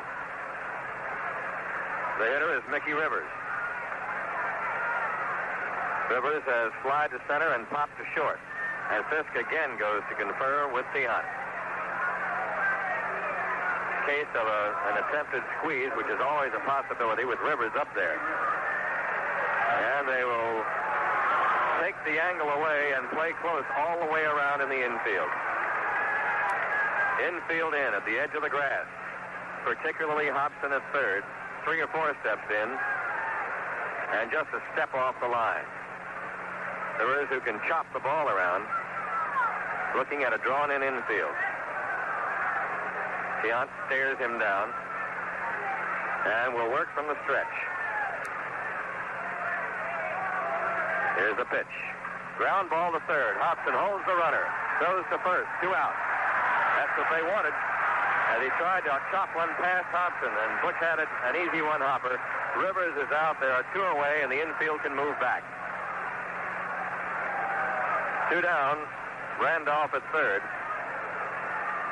And Roy White, the batter. He has doubled to right and been called out on strikes. Number 6, Roy White. Red Sox 2, Yankees 1, 5th inning.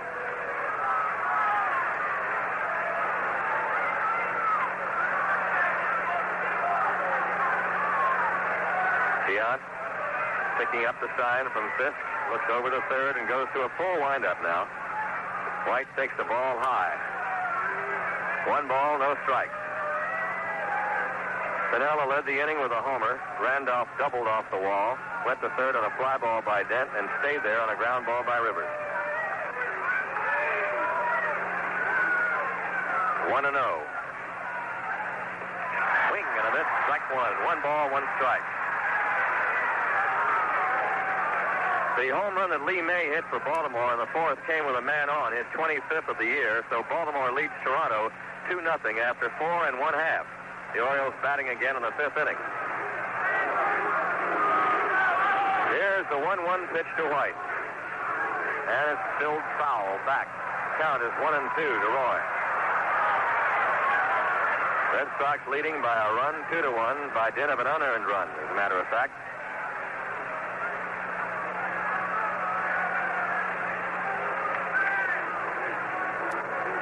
This, as the trite saying goes now, it's trite by now, is what it's all about. But it's true. 2 top teams going at each other in a close ball game, big crowd in September. 1-2 to White.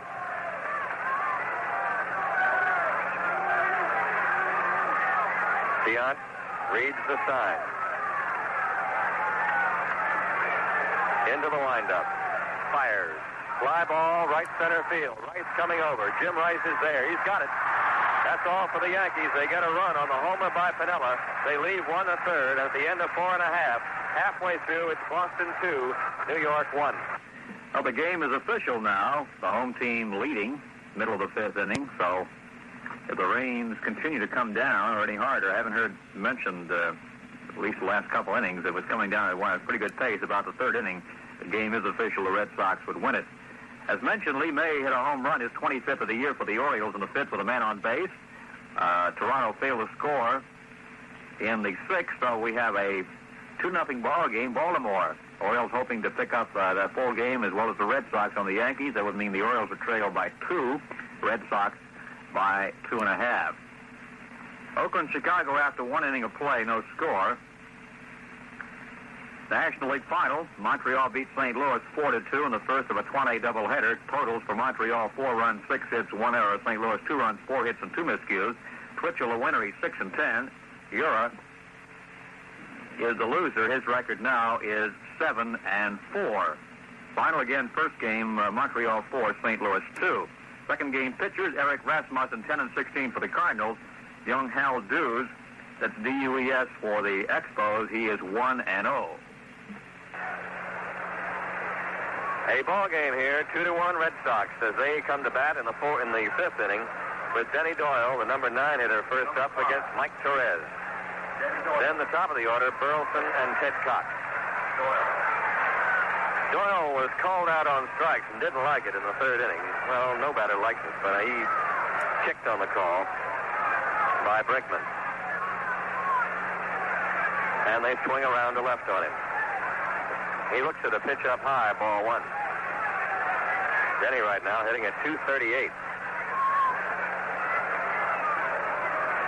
Inside pitch, ball 2. 2-0, and Torrez is discomfited with that call by Brinkman.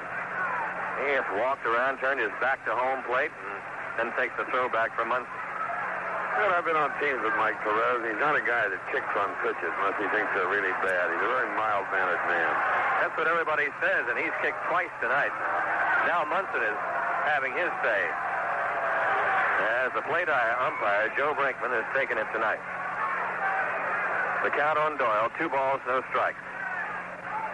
Takes low, ball 3. 3-0 to Denny. Burleson on deck.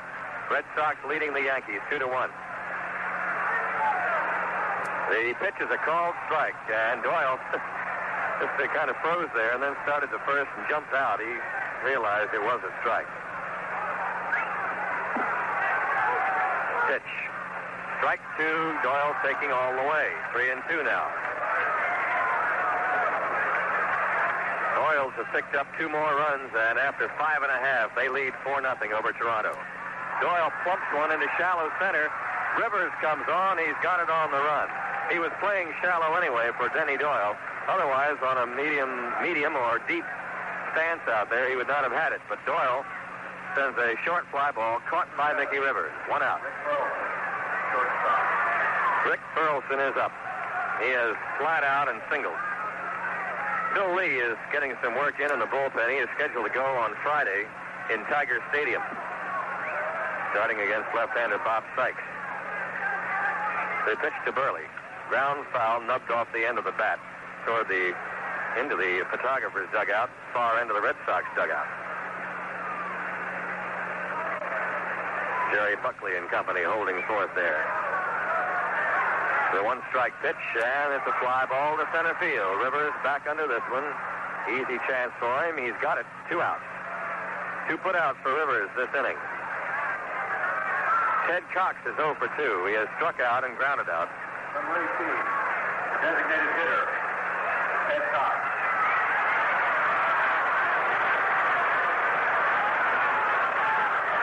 Red Sox leading 2-1, 5th inning. The pitch to Cox, and he slams it into center field. Base hit.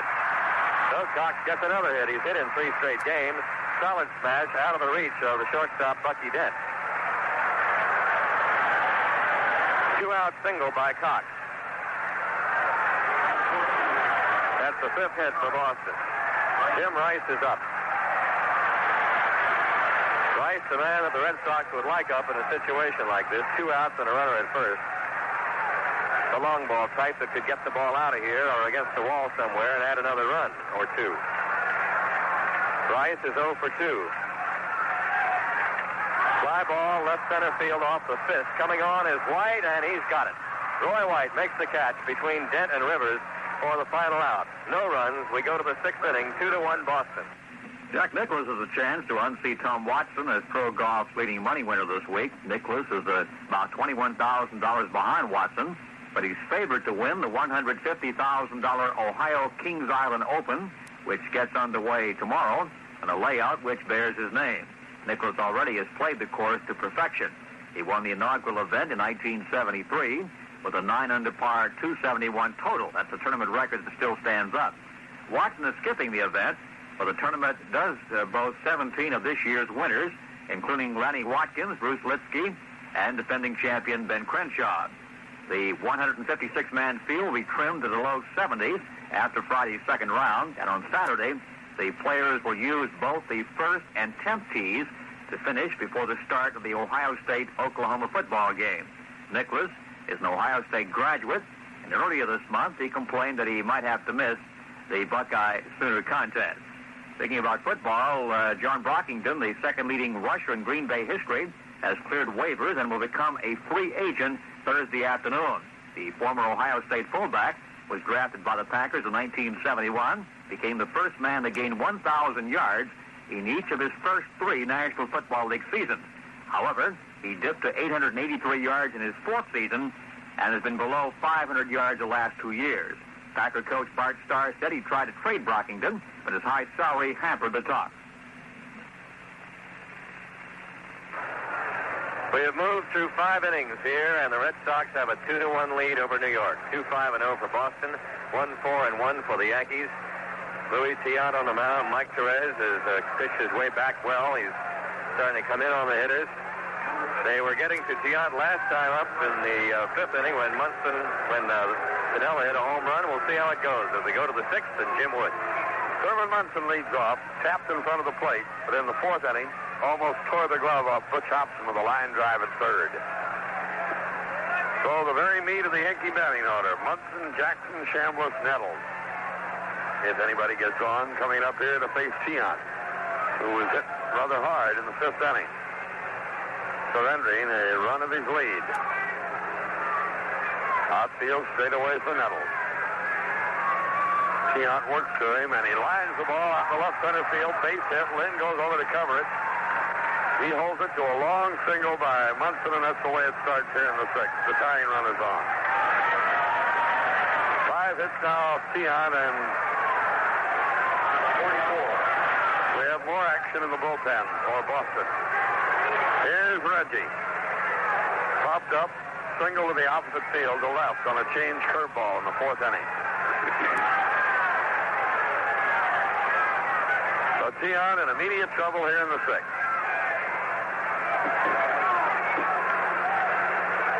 Campbell is up, and Willoughby is with him. Campbell, of course, unable to pitch the other night. He had a cortisone shot, tried to, said it hurt. He's trying it again tonight, but Willoughby is warming up with him. As Louis has started to fade here in the middle inning. Hits are even now at 5 apiece. Pitch to Jackson is outside for a ball. 1-0 the count.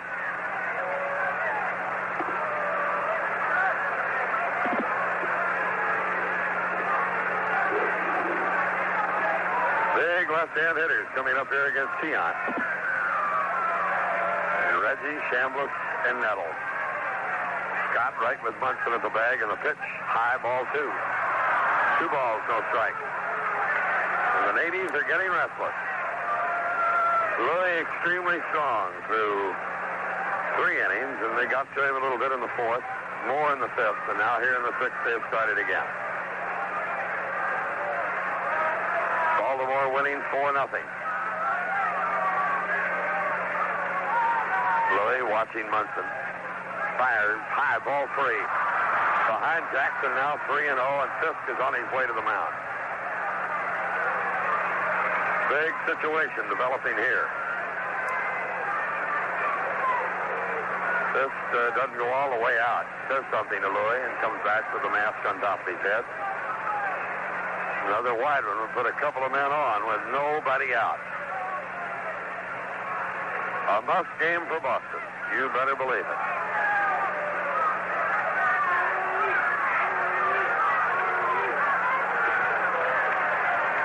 Louis must now call on everything he's got to a 100 RBI man down there at the plate with a count of 3-0 on him. Reggie Jackson. Short lead by Munson. Here's the pitch. Ball 4. He walked him. And Zimmer is on his way to the mound. Second walk issued by Tiant. Yankees have the tying and leading runs on. And it is not Al Jackson coming to the mound now. It's the boss man, Don Zimmer. Last pitch was close. The only time he came close to throwing a strike to Jackson. So Zimmer out there with a windbreaker on has Fisk and Tiant in a long, long huddle, which Brinkman will go out to break up here in a moment. He stays with Tiant. Some of the crowd likes the decision. It would appear that more dislike it than like it. Several boos greet Zimmer as he goes back into the dugout. And now Burleson is on to talk to Tiant. And Louis must call now upon all of his wile and guile and faith and everything else as he's to get out of this. With Chambliss up there, and he's liable to be doing anything. He struck out in the second inning, walked in the fourth. Burleson's had his say-so as Louis is working on his strikes out there. When rain was falling, ceased some time ago. So let's see how they're going to play it now. 2 on. Nobody out for New York in the 6th.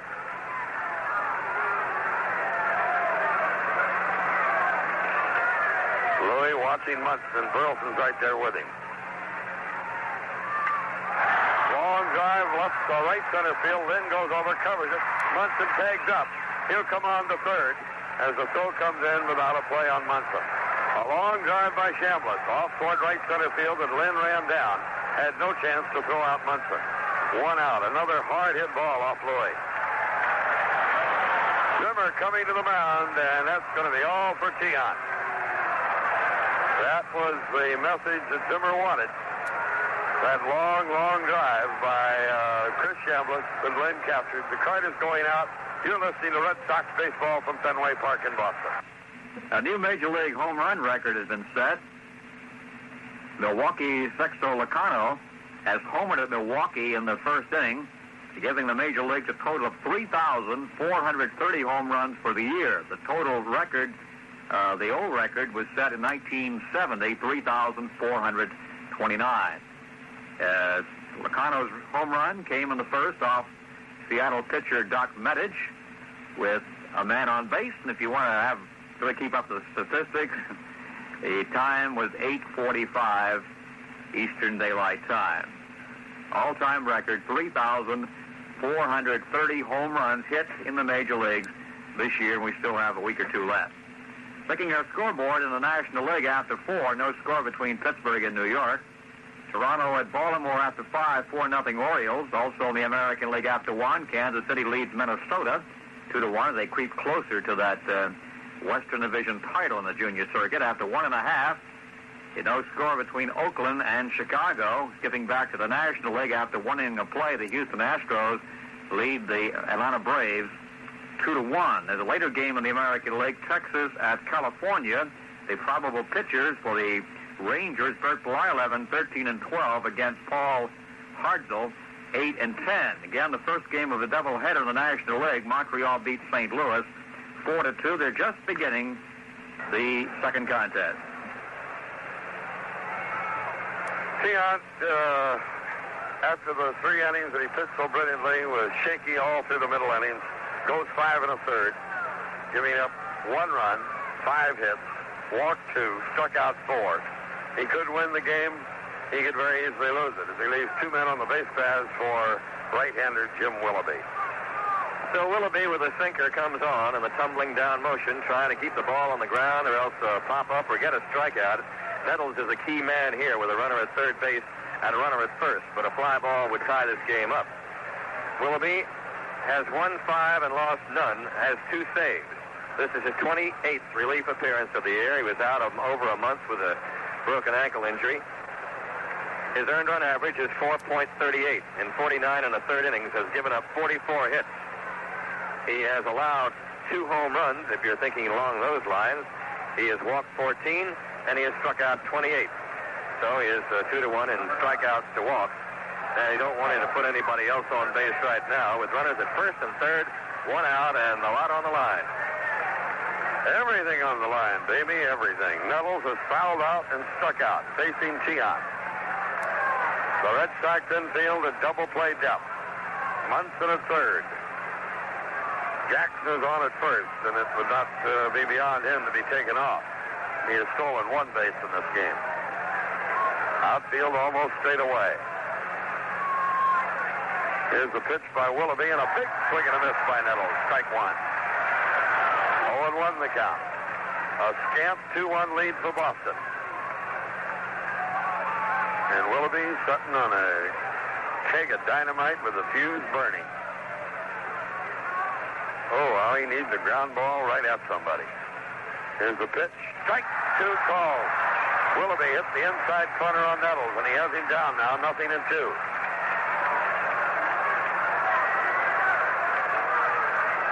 Fans here in these two ball games have seen baseball at its best. Very exciting game Monday night here, and another one tonight. Willoughby is set. 2 strikes on Nettles. And the pitch. Hammered down to Hobson. He goes to the plate with it. They've got Nettles in a rundown. Now Burleson comes to cover, and Nettles is tagged out. Play going 5-2 to 6. Nettles broke. Munson broke. He has to come to break up the double play. Although I don't know whether they're going to turn the double play on that. I doubt it. But Hobson had to come way in to get the ball, and Burleson alertly came over to cover third. Hobson to Fisk to Burleson on the fielder's choice. Jackson stopped at second. Now there's 2 men out, and sweet Lou Piniella comes up. He's had a fly ball and a home run off Louis. The Red Sox lead is still at 1, 2-1.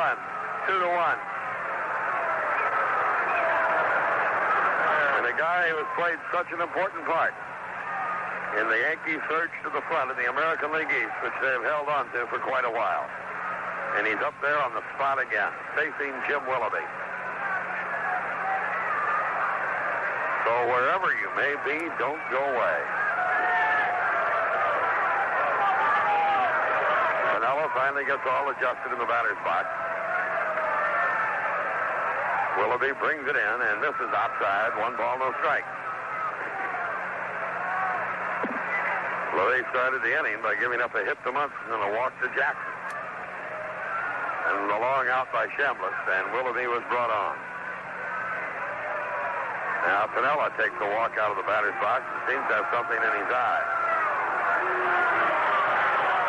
That home run record we talked of earlier, a new record has been set when Cecil Lascano homered in the first inning, giving the majors a total of 3,430 for the year. The old record was set in 1970. The home run came off Doc Nettles, and if you're interested in it, at 8:45. Be a few more before it's all over, with expansion teams coming in and the baseball juiced up.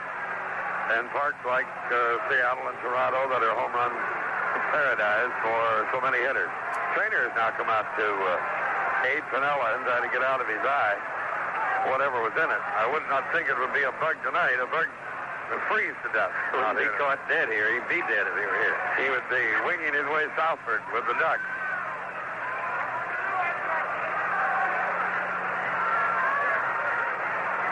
All right, Piniella back in. 1 ball, no strike. Jackson, the runner, is second. Graig Nettles on at first. 2 men out. Red Sox are leading 2-1 in the top half of the 6th inning. Pressure baseball. Willoughby's pitch. Hammered foul in behind Dick Hauser and into the Yankee dugout. 1 ball and 1 strike.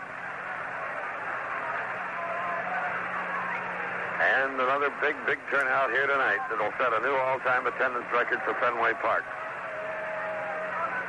Just very, very quiet right at the moment. And who can blame them? Willoughby comes to the set position. And the pitch. Ball inside. Close pitch. 2 balls and a strike.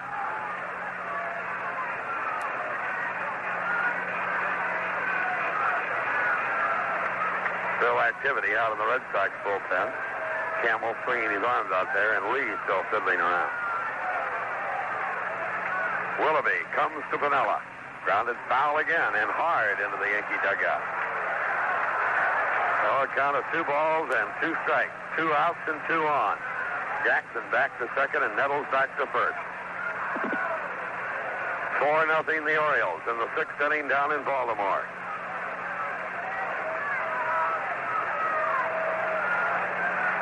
The Red Sox and the Birds will not quit. Trying to take it right down to the wire. Willoughby ready. Here's the pitch to Piniella. Grounded foul again. This time just past the Yankee dugout. Jim is tailing those fastballs in on Piniella. Almost all of them have been right in on him, and he has fought them off pretty well. Hobson not very far off the line at third. Burleson about normal at short. Wind continuing to blow in from left field. Piniella hit one against the wind earlier, and it got into the screen. Again, the 2-2 pitch. Just outside, ball 3. Oh, he almost got him looking at that pitch. And Willoughby has had 2 close ball calls here, but he didn't kick on either one of them. Brinkman has had his troubles behind the plate earlier. So the runners will be off and moving. 3-2 in the big pitch of the ball game coming up here to Lou Piniella. Willoughby ready, and it's on its way. Driven out toward left field. Yastrzemski on the run has to play it off the wall. 1 run is home. They're going to hold up Nettles at third. Piniella has done it again, wrapping a line drive single off the wall, and it's a 2-2 ball game. So Piniella has driven in both Yankee runs. That run is charged to Tiant. And he has the responsibility of Nettles over that third, too. Willie Randolph up. He struck out, and he doubled off the wall. So the Red Sox 2-run lead that carried through 4 innings is down the drain, and it's a 2-2 ball game.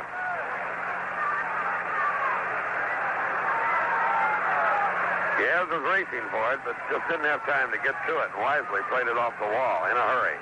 Way inside to Randolph, 1 ball, no strike.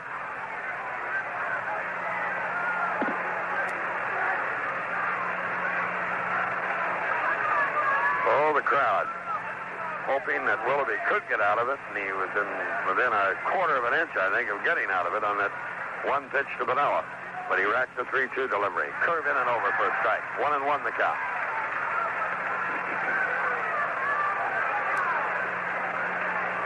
Yankees remain here tonight and flying to Toronto tomorrow because they can't fly in there tonight unless they want to go to Niagara Falls and bus it. The Red Sox will fly after the game to Detroit. The 1-1 delivery. Bouncing ball to Hobson. He will play it on to Scott. That's it. The Yankees get a run, and we go to the bottom of the 6th inning. 2-2. Wayne Twitchell tossed a 4-hitter Wednesday night when the Montreal Expos defeated the St. Louis Cardinals 4-2 in the first of a twilight doubleheader. Twitchell 6-5 with Montreal since being obtained from the Philadelphia Phillies on June 15th is 6-10 overall this season. Twitchell walked 4, struck out 8 as Dave Rader drove in both Cardinals runs with a second-inning sacrifice fly and his first home run of the season, a solo blast in the 4th. First game final again, Montreal defeating St. Louis 4-2. ATO Incorporated, the parent firm of Rawlings Sporting Goods, has submitted the highest bid of $17 million to purchase the Boston Red Sox. In addition to Rawlings, the Willoughby, Ohio firm has 29 other divisions serving the fire, safety, industrial equipment, and consumer recreation market.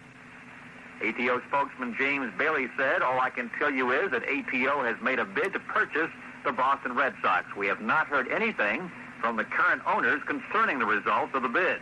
Any further comment would be premature." The Boston Globe, in its Wednesday editions, reported ATO's offer was the highest of those received. The 7th annual Jimmy Fund Golf Classic will be held at the Pleasant Valley Country Club in Sutton, September 23rd.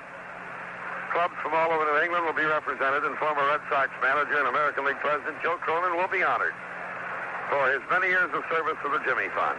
Any club interested in participating in the tournament should contact a representative of the Freedom Federal Savings Bank or the Jimmy Fund office in Boston. Here's Yaz up to lead it off in the bottom of the 6th. Grounded out out to Torrez and lined out hard to Willie Randolph. The Red Sox lead is gone. They've got to get another one.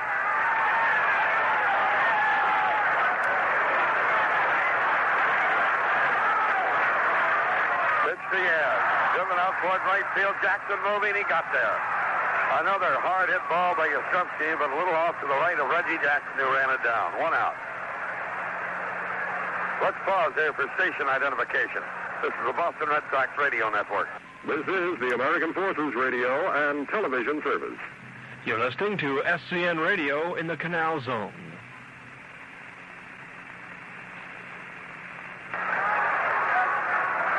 Carlton Fisk up now. He's had one of the 5 hits. After grounding out in the second inning, he hammered a single to left back in the 4th and scored the second run when Scott singled and Jackson badly misplayed the ball to allow the run to score. So one of the Red Sox runs is unearned. Fisk takes the ball from Torrez. 1 ball, no strikes. Bottom of the 6th. Yankees 2, Red Sox 2.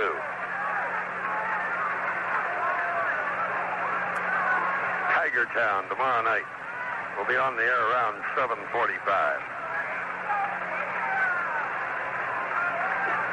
Game does not show on your schedule, but we'll be playing tomorrow night.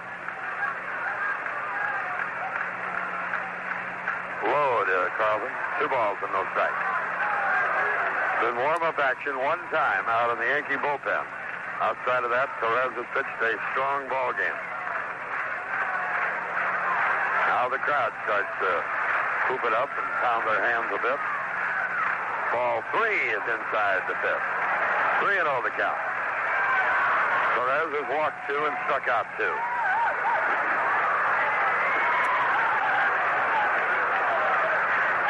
More action out in the Red Sox bullpen. 3-0 pitch. Strike called on Fisk. He was taking. 3-1 the count.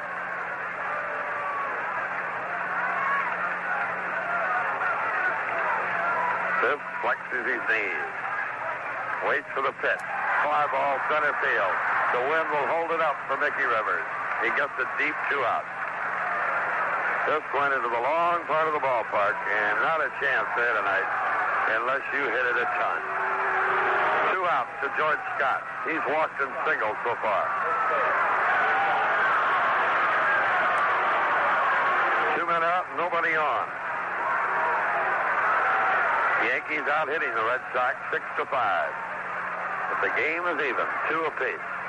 Scott takes high, 1 ball, no strike.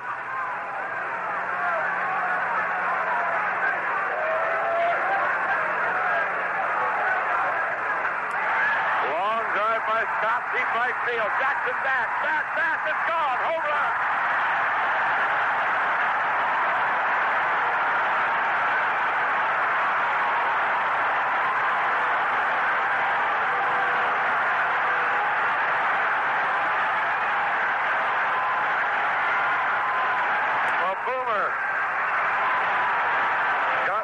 In the wind chute and hit his 19th home run at Fenway Park. He has hit 14 on the road. That's 33, and he hit it to right field. On the Yankee staff, he's hit him off Hunter, Lyle, and Lynn takes the ball very close to him. 1 ball, no strike.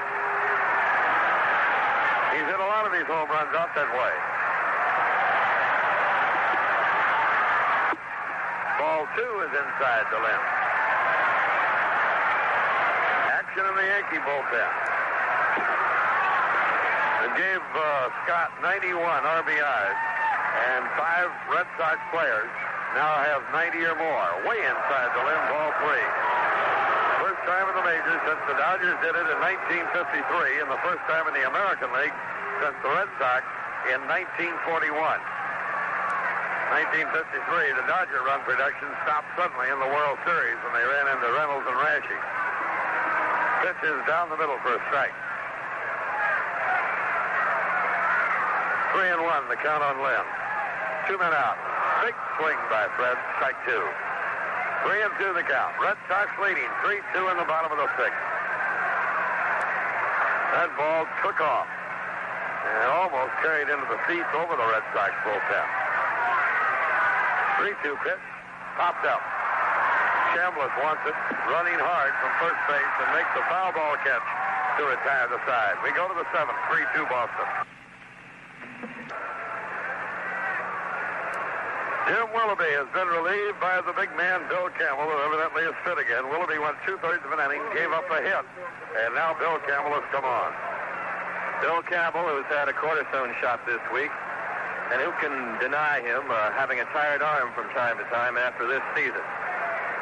Campbell, appearing in his 65th game, has won 12, lost 9, and saved 27. 2.98 earned run average.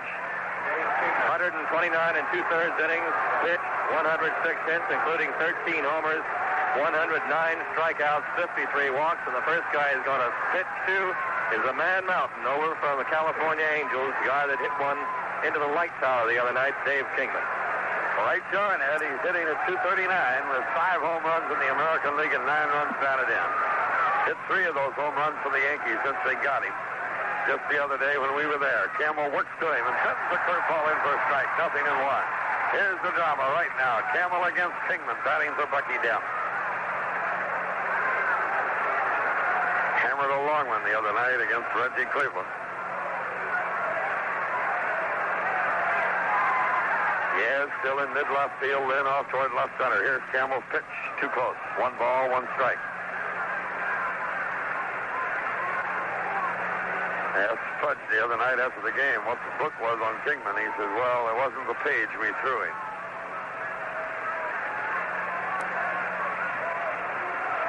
Takes a tremendous cut at the ball. Here's the pitch. Swung on it, this strike 2.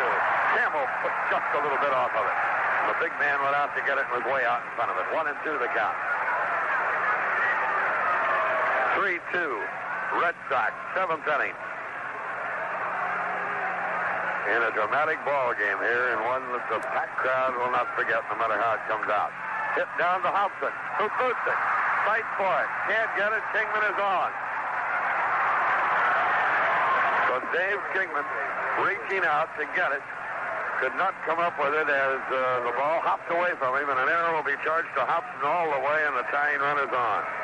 A funny kind of pitch, too, because it would have been outside of the strike zone, and Kingman just lunged for it, fooled on the play anyway, and did not hit it hard. Sure didn't, and Butch just threw his head back when he failed to come up with it. They did not send in a pinch runner for Kingman. And now Mickey Rivers up. He's 0 for 3, facing Campbell. Tying run on for the Yankees, nobody out. So although Kingman strikes out a lot, they haven't been able to get him in his 2 appearances here. He made contact with the ball. Short lead by Kingman. Scott right there with him. Hobson in a little bit at third. Rivers lines the ball. Scott's got it. No, he missed the tag on Kingman. A diving, brilliant catch by George Scott. And he had Kingman trapped off, but he was down on his knees and couldn't maneuver enough. And Kingman, like a high hurdler, went over him and got back to the bag. But a tremendous defensive play by Scott. Boy, you bet it was. He almost had a most sensational, unassisted double play. He just had no way to sweep that glove anyway, and Kingman hopped over it. Did not go out of the baseline. Just a terrific play by Scotty. That's got to be not only a base hit down the line, that gets the runner over to third and nobody out. Kingman showing some maneuverability there as he went up and over Scott to avoid the tag, and there wasn't anything George could do about it. He was almost flat on his face. Here's Wade up now, and he is 1 for 3, a double. 1 on, 1 out. White, high pop foul, coming back. Fisk looking for it, may or may not have room, and no, it just hits the edge of the screen. 1 strike. Sending through all kinds of crazy things here now. Cedeno, they say, of Houston, hit in his 22nd consecutive game for a new Astro Club record and tied the National League high for the season. 22 games? I don't think that'll put any more gray hair in Joe D's head in regard to the immortal 56-game streak. No balls and a strike. Kingman short lead at first. What a play by Scott. And what a big, big play it could have been if he could have somehow tagged out Kingman. Pitch outside, 1-1. Way kind of reminiscent of the 60 World Series in the 9th inning when Mickey Mantle avoided the tag of Rocky Nelson to keep the Yankees alive, only to lose it all in the Mazeroski blast.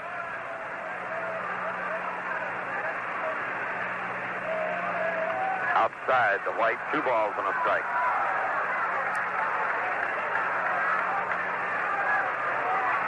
One man out. But oh, what a situation could be facing Camel here. Both balls off, well, one ball wasn't hard hit, but that ball by Rivers was ripped. 2-1 the count on White, and the dangerous Munson is on deck. 3-2 Boston in the 7th. Camel works, ground ball hit down to the right side. Doyle up on to Burleson for 1 on the first. They got it, folks. 4-6-3 double play. We go to the bottom of the 7th inning, 3-2 Boston. Who pitched the division clincher Tuesday, and then Don Sutton. Very good play on the part of Burleson on the double play, because that big Kingman went into Burleson like Sam Cunningham trying to get over from the 1-yard line. Really got out of the way very adroitly and struck a hard throw in there to get White. And a fine infield play that half inning. Fred Stanley has gone to short now, replacing Bucky Dent. And up comes Butch Hobson to lead off here in the bottom of the 7th. But still in a bad slump that has struck him here at the tail end of the season. Has not had a ball out of the infield tonight. Grounded to short, hit into a double play. So here we go. The Red Sox lead at 1. Bottom of the 7th, in a must game for Boston. Torrez is down low for a ball, 1-0 the count.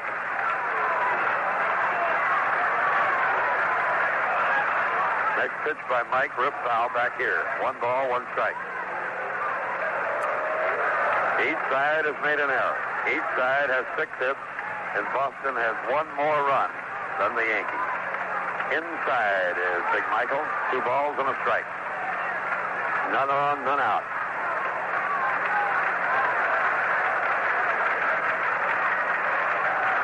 Activity has ceased in both bullpens. Torrez and Camel for it now.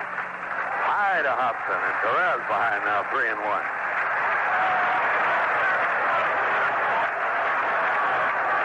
Mike's a quick worker.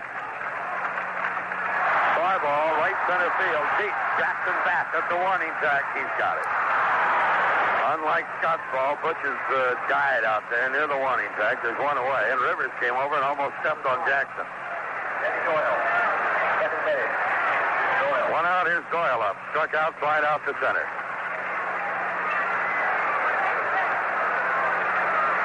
Torrez looking around, waiting for his outfield to get set in the Doyle defense. Way around to the left and in.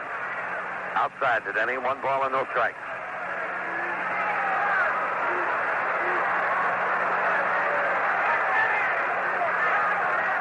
Ground ball hits the short. Stanley gets into immediate action, feeding on to Chambliss, 2 away.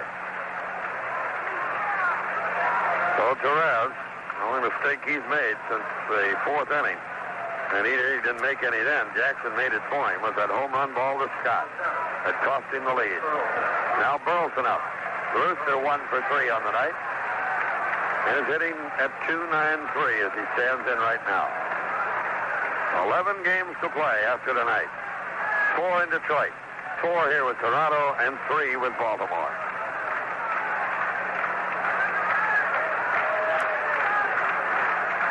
Burleson, a long foul. That'll hit the roof. It's all over in Baltimore. Final score, the Orioles 4, Toronto nothing. Grimsley pitched a 4-hit shutout. Baltimore wins 4-0.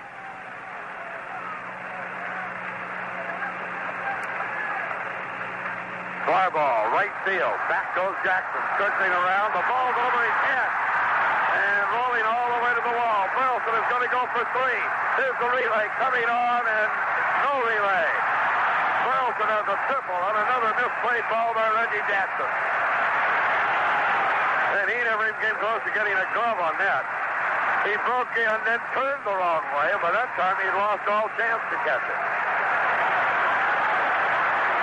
Now, the Red Sox have got the cases. Ball fell at least 10 feet over Jackson's head eventually. And Burleson gets a triple. And it's up to Teddy Cox to try to get the insurance run. He is 1 for 3. And the right field stands are all over Jackson. Ground ball, roller to short. Stanley up on the first half tip. We go to the 8th inning, 3-2 Boston. Where he played his last 2 seasons. We move into the 8th. Campbell against the Yankees, 3-2 Boston. Here's Ned. Yeah, we move all right. Top of the 8th inning. The Red Sox out hitting the Yankees by 1. Each team has made an error. One of them resulting in an unearned run. Activity in each bullpen. Thurman Munson up against Bill Campbell. Campbell got in trouble in the 7th on an error by Hobson, but got out of it after a brilliant play by George Scott on a line drive. Then a double play ball, well executed by Doyle, Burleson, and Scott.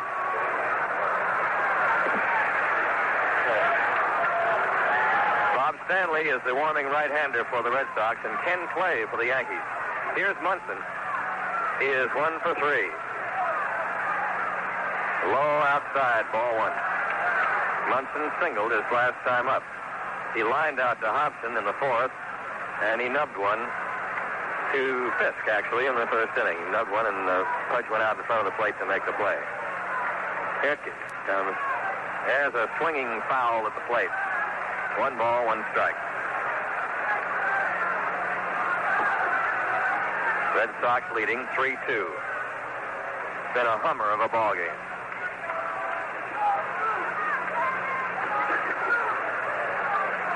Campbell came on to relieve Tiant, or Willoughby rather, as Willoughby was brought in to relieve Tiant, and he finished out the 6th inning. Gave up the hit that meant a run, but the run was charged to Louis. Here's Campbell working, and a curveball is lifted high towards center field, not deep. Into right center, Freddie Lynn calls for it, takes it for the out.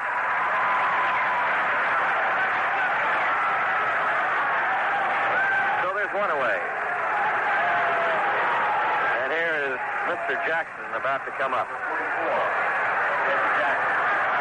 Jackson has been a factor in this ballgame.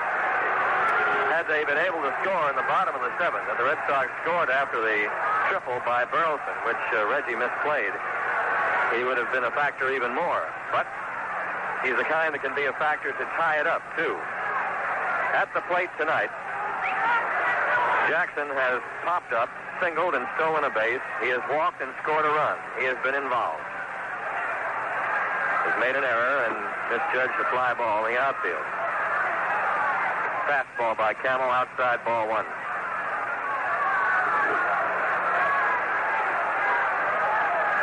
Jackson currently at 284. Takes a ball, breaking low inside, and it's 2-0. Campbell with the herky-jerky motion, the kick, the swivel. Now working 2-0 to Reg.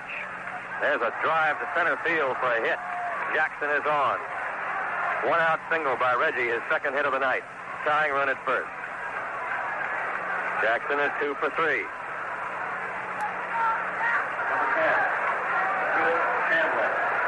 Chris Chambliss is up. He has walked, he has struck out, he has flied out. And Fisk conferring at the mound with Campbell. Reggie Jackson at first.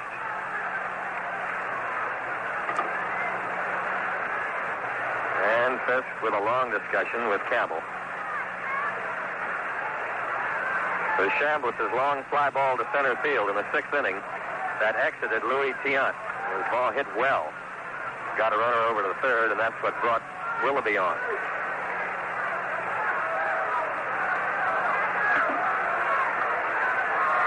Now the look in by Campbell. Throw to first, not in time.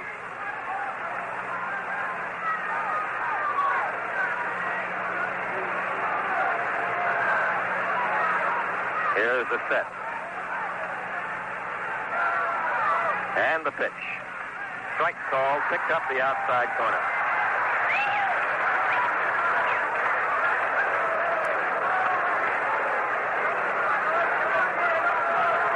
0-1 to Chambliss. All right, the pause by Campbell, the throw over to first, but right there on the bag is Reggie.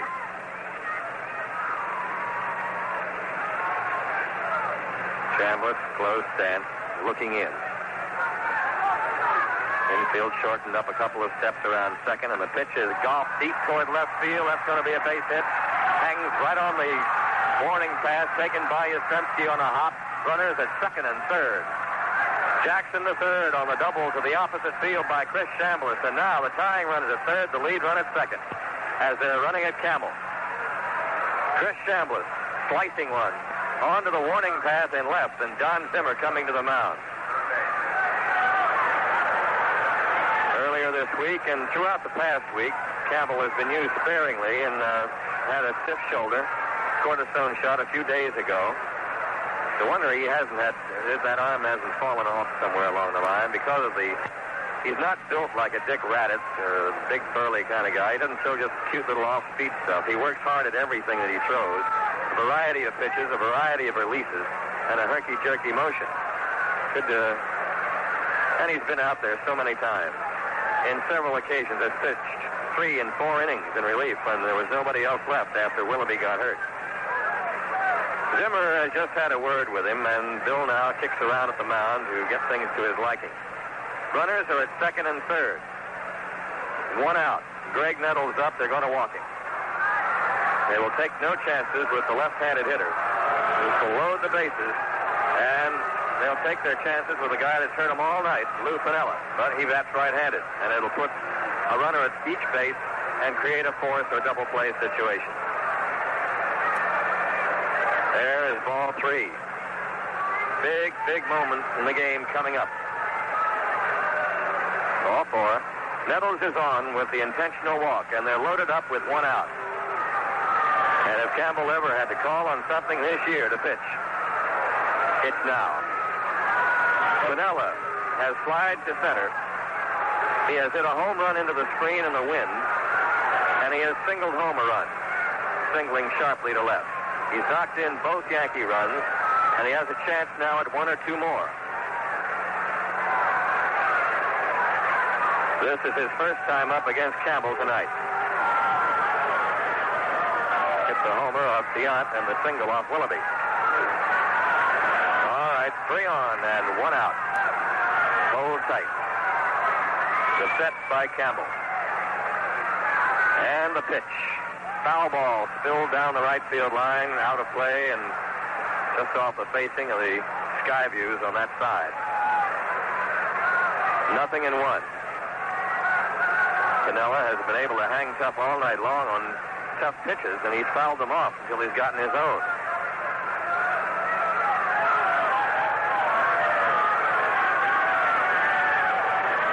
Here's the set by Campbell. Working. Gets it over the low. Ball 1. 1 ball, 1 strike. Jackson at third. Chambliss at second. Nettles at first. 1 away. 8th inning, and the Red Sox leading the Yankees 3-2.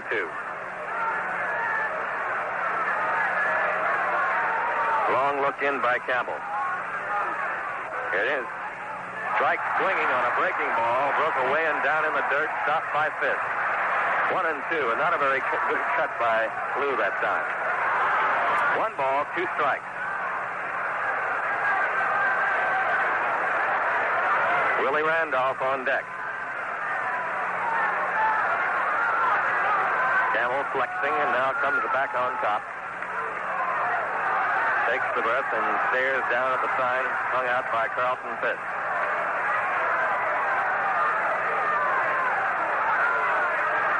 Piniella waiting. 1-2 the count. The arm back and the pitch to the plate. Low and outside. 2-2. Ball blocked by Fisk. 2 balls, 2 strikes.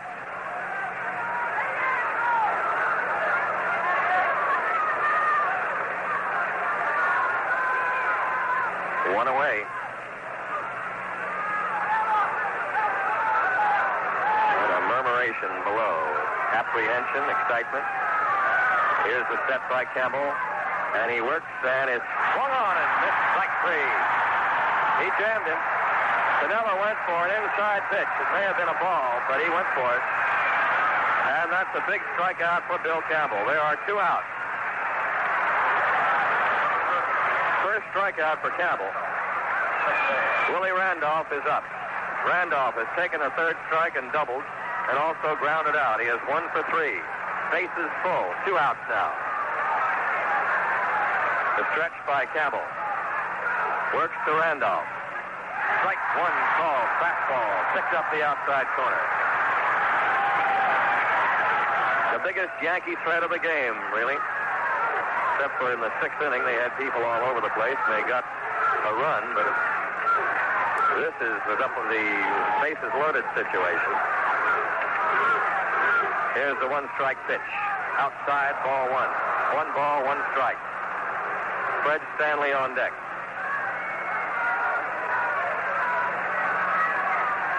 One and one.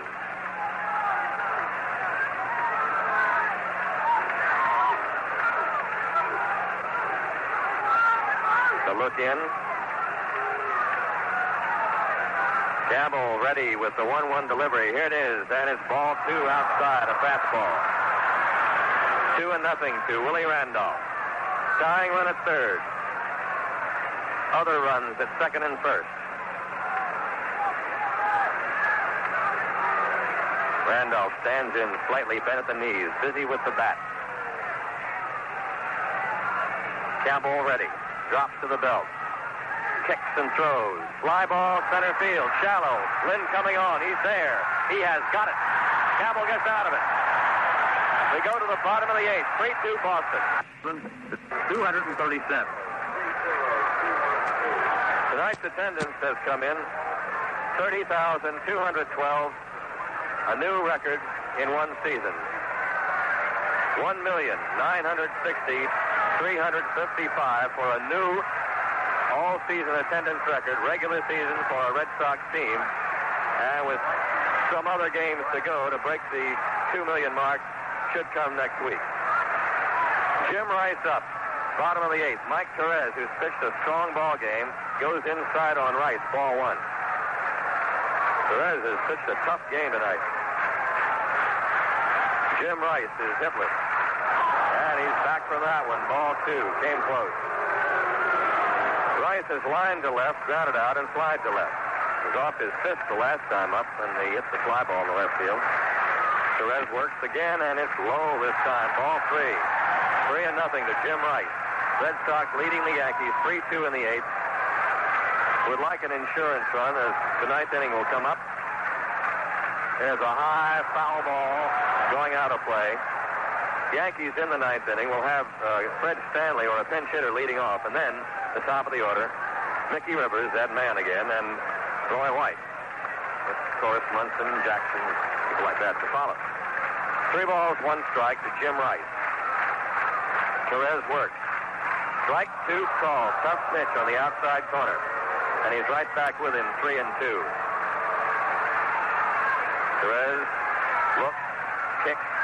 There's a fly ball, hit well towards center, but not well enough as Rivers comes on to take it in right center field. Rice flies to Rivers. We'll have a station break on the Boston Red Sox radio network. This is the American Forces Radio and Television Service. You're listening to SCN Radio in the Canal Zone.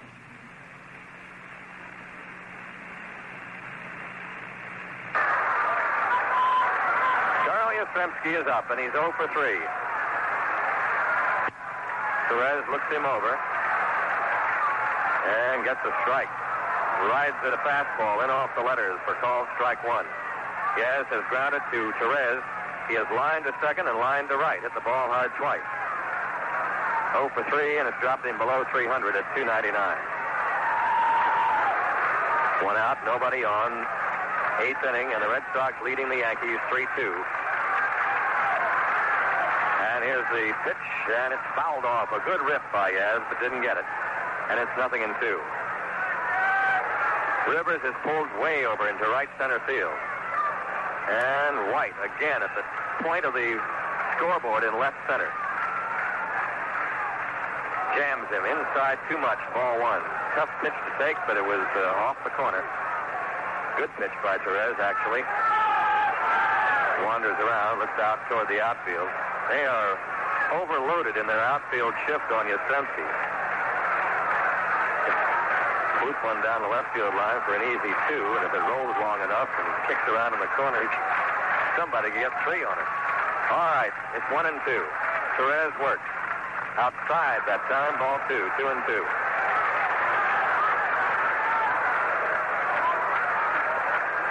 Right and left action in the Yankee bullpen. Here is the 2-2 pitch. Strike 3 swinging, got him inside. Torrez worked well on Yaz that time. And that is just his 3rd strikeout. So now there are 2 outs in the Red Sox ninth, 8th inning. Carlton Fisk is the batter with a single and 3 trips. Long fly ball to center his last time up. It's the 1-2 left-right combination the Yankees have with Lyle and Tidrow working out in right field. Torrez works to Fisk. Inside, ball 1. Mike Torrez. Munson sits on the outside corner, but the pitch is inside, ball 2. 2-0. Butch stands in, ahead on the count. Torrez working. Gets the outside slice that time. Strike 1 called. 2 balls, 1 strike.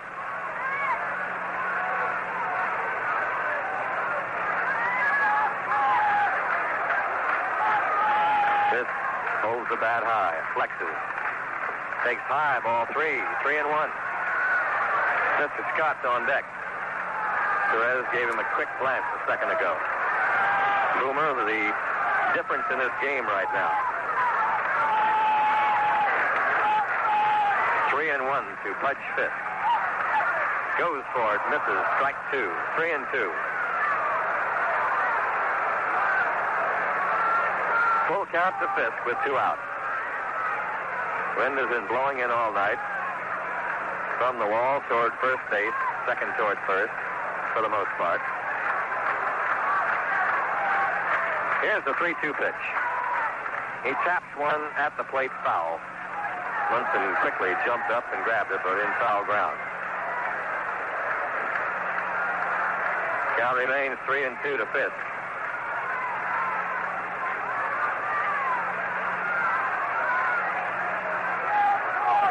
Now Pudge gets back in. 2 out, full count. Here it comes. Fouls it off again. It runs up the screen. 3 balls, 2 strikes. Red Sox leading 3-2 in the 8th.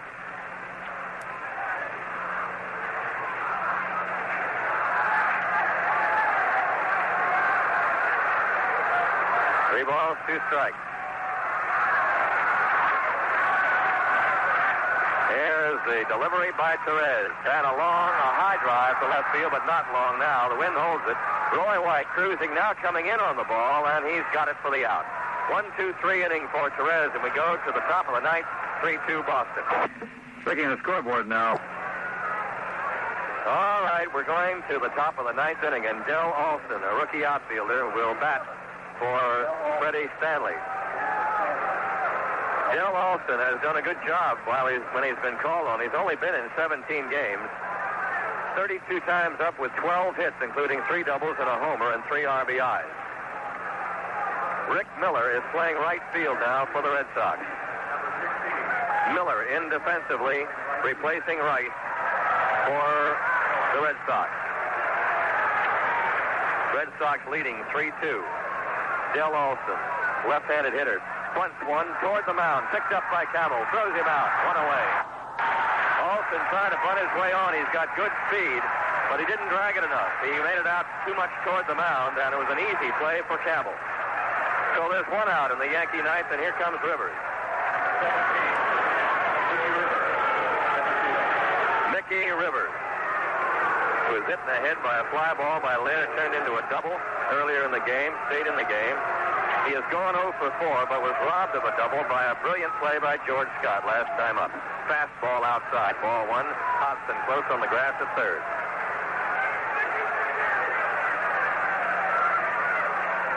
Here's the pitch. Ground ball, base hit into left field. It'll be dribbling out into left field, out of the way of everybody, and the fastest man on the Yankees is at first. He's trying to tease a throw back there, but they don't get it. So the tying run is at first base, and the pressure remains on. What a ball game. Now, Roy White up. He has doubled in 4 trips. Doubled ground rule in the first inning down into right field. Hobson was in on Rivers. That ball was just not playable at all by anybody. Wasn't well hit, but there it is, a base hit.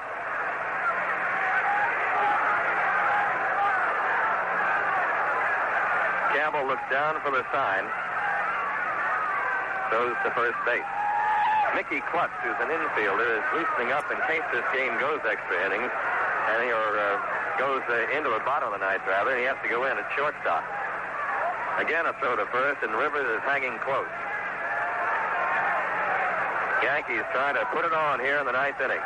They trail by a run. Campbell against Roy White. Throw to first again. They try to take even another step away from Rivers. Doyle and Burleson shortened up about 3 steps at double play depth. Hobson on the edge of the grass at third now. A couple of steps back from where he was on Rivers. Here's Campbell's pitch. Swinging strike. Through ball or a turned over ball that went away from him.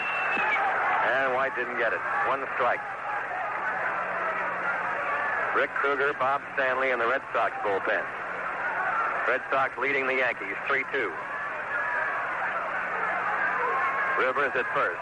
Crouched there. Gets back as Campbell again goes over to Scott. White the batter with Thurman Munson on deck.